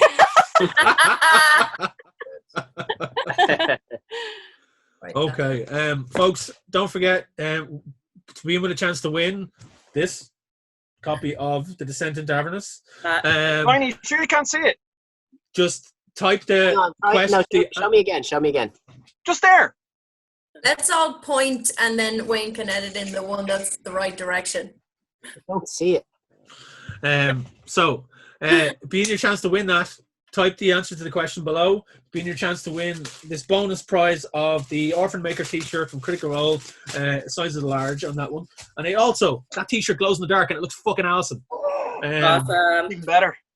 So, give us the answers to those questions. Thank you for joining in. We hope you've enjoyed the adventure so far. This has been our 10th episode. We're a year into it, if anyone didn't catch it earlier on. Really? Oh, Jesus, how many? Yeah, what? Yeah, Episodes? Yeah, 10 episodes. We're a year. No way. 10 years? Yeah, 10 years. This is our first episode in 10 years. First episode in 10 years? It doesn't seem like that. No. Wow. We hope you enjoyed the adventure. Join us on the next episode of Pubcast Plays Dungeons Dragons. You can catch us on Facebook, on the Irish Pubcast, Twitter, on Instagram. We're all there.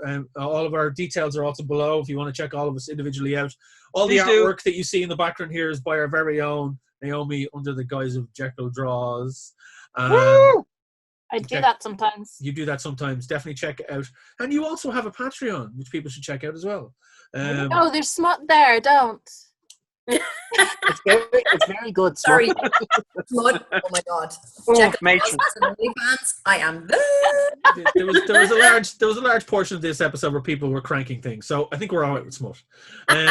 So folks, this has been Pubcast Plays Dungeons Dragons. Until the next time, stay safe, look after yourselves, have a good one. Bye. Take care.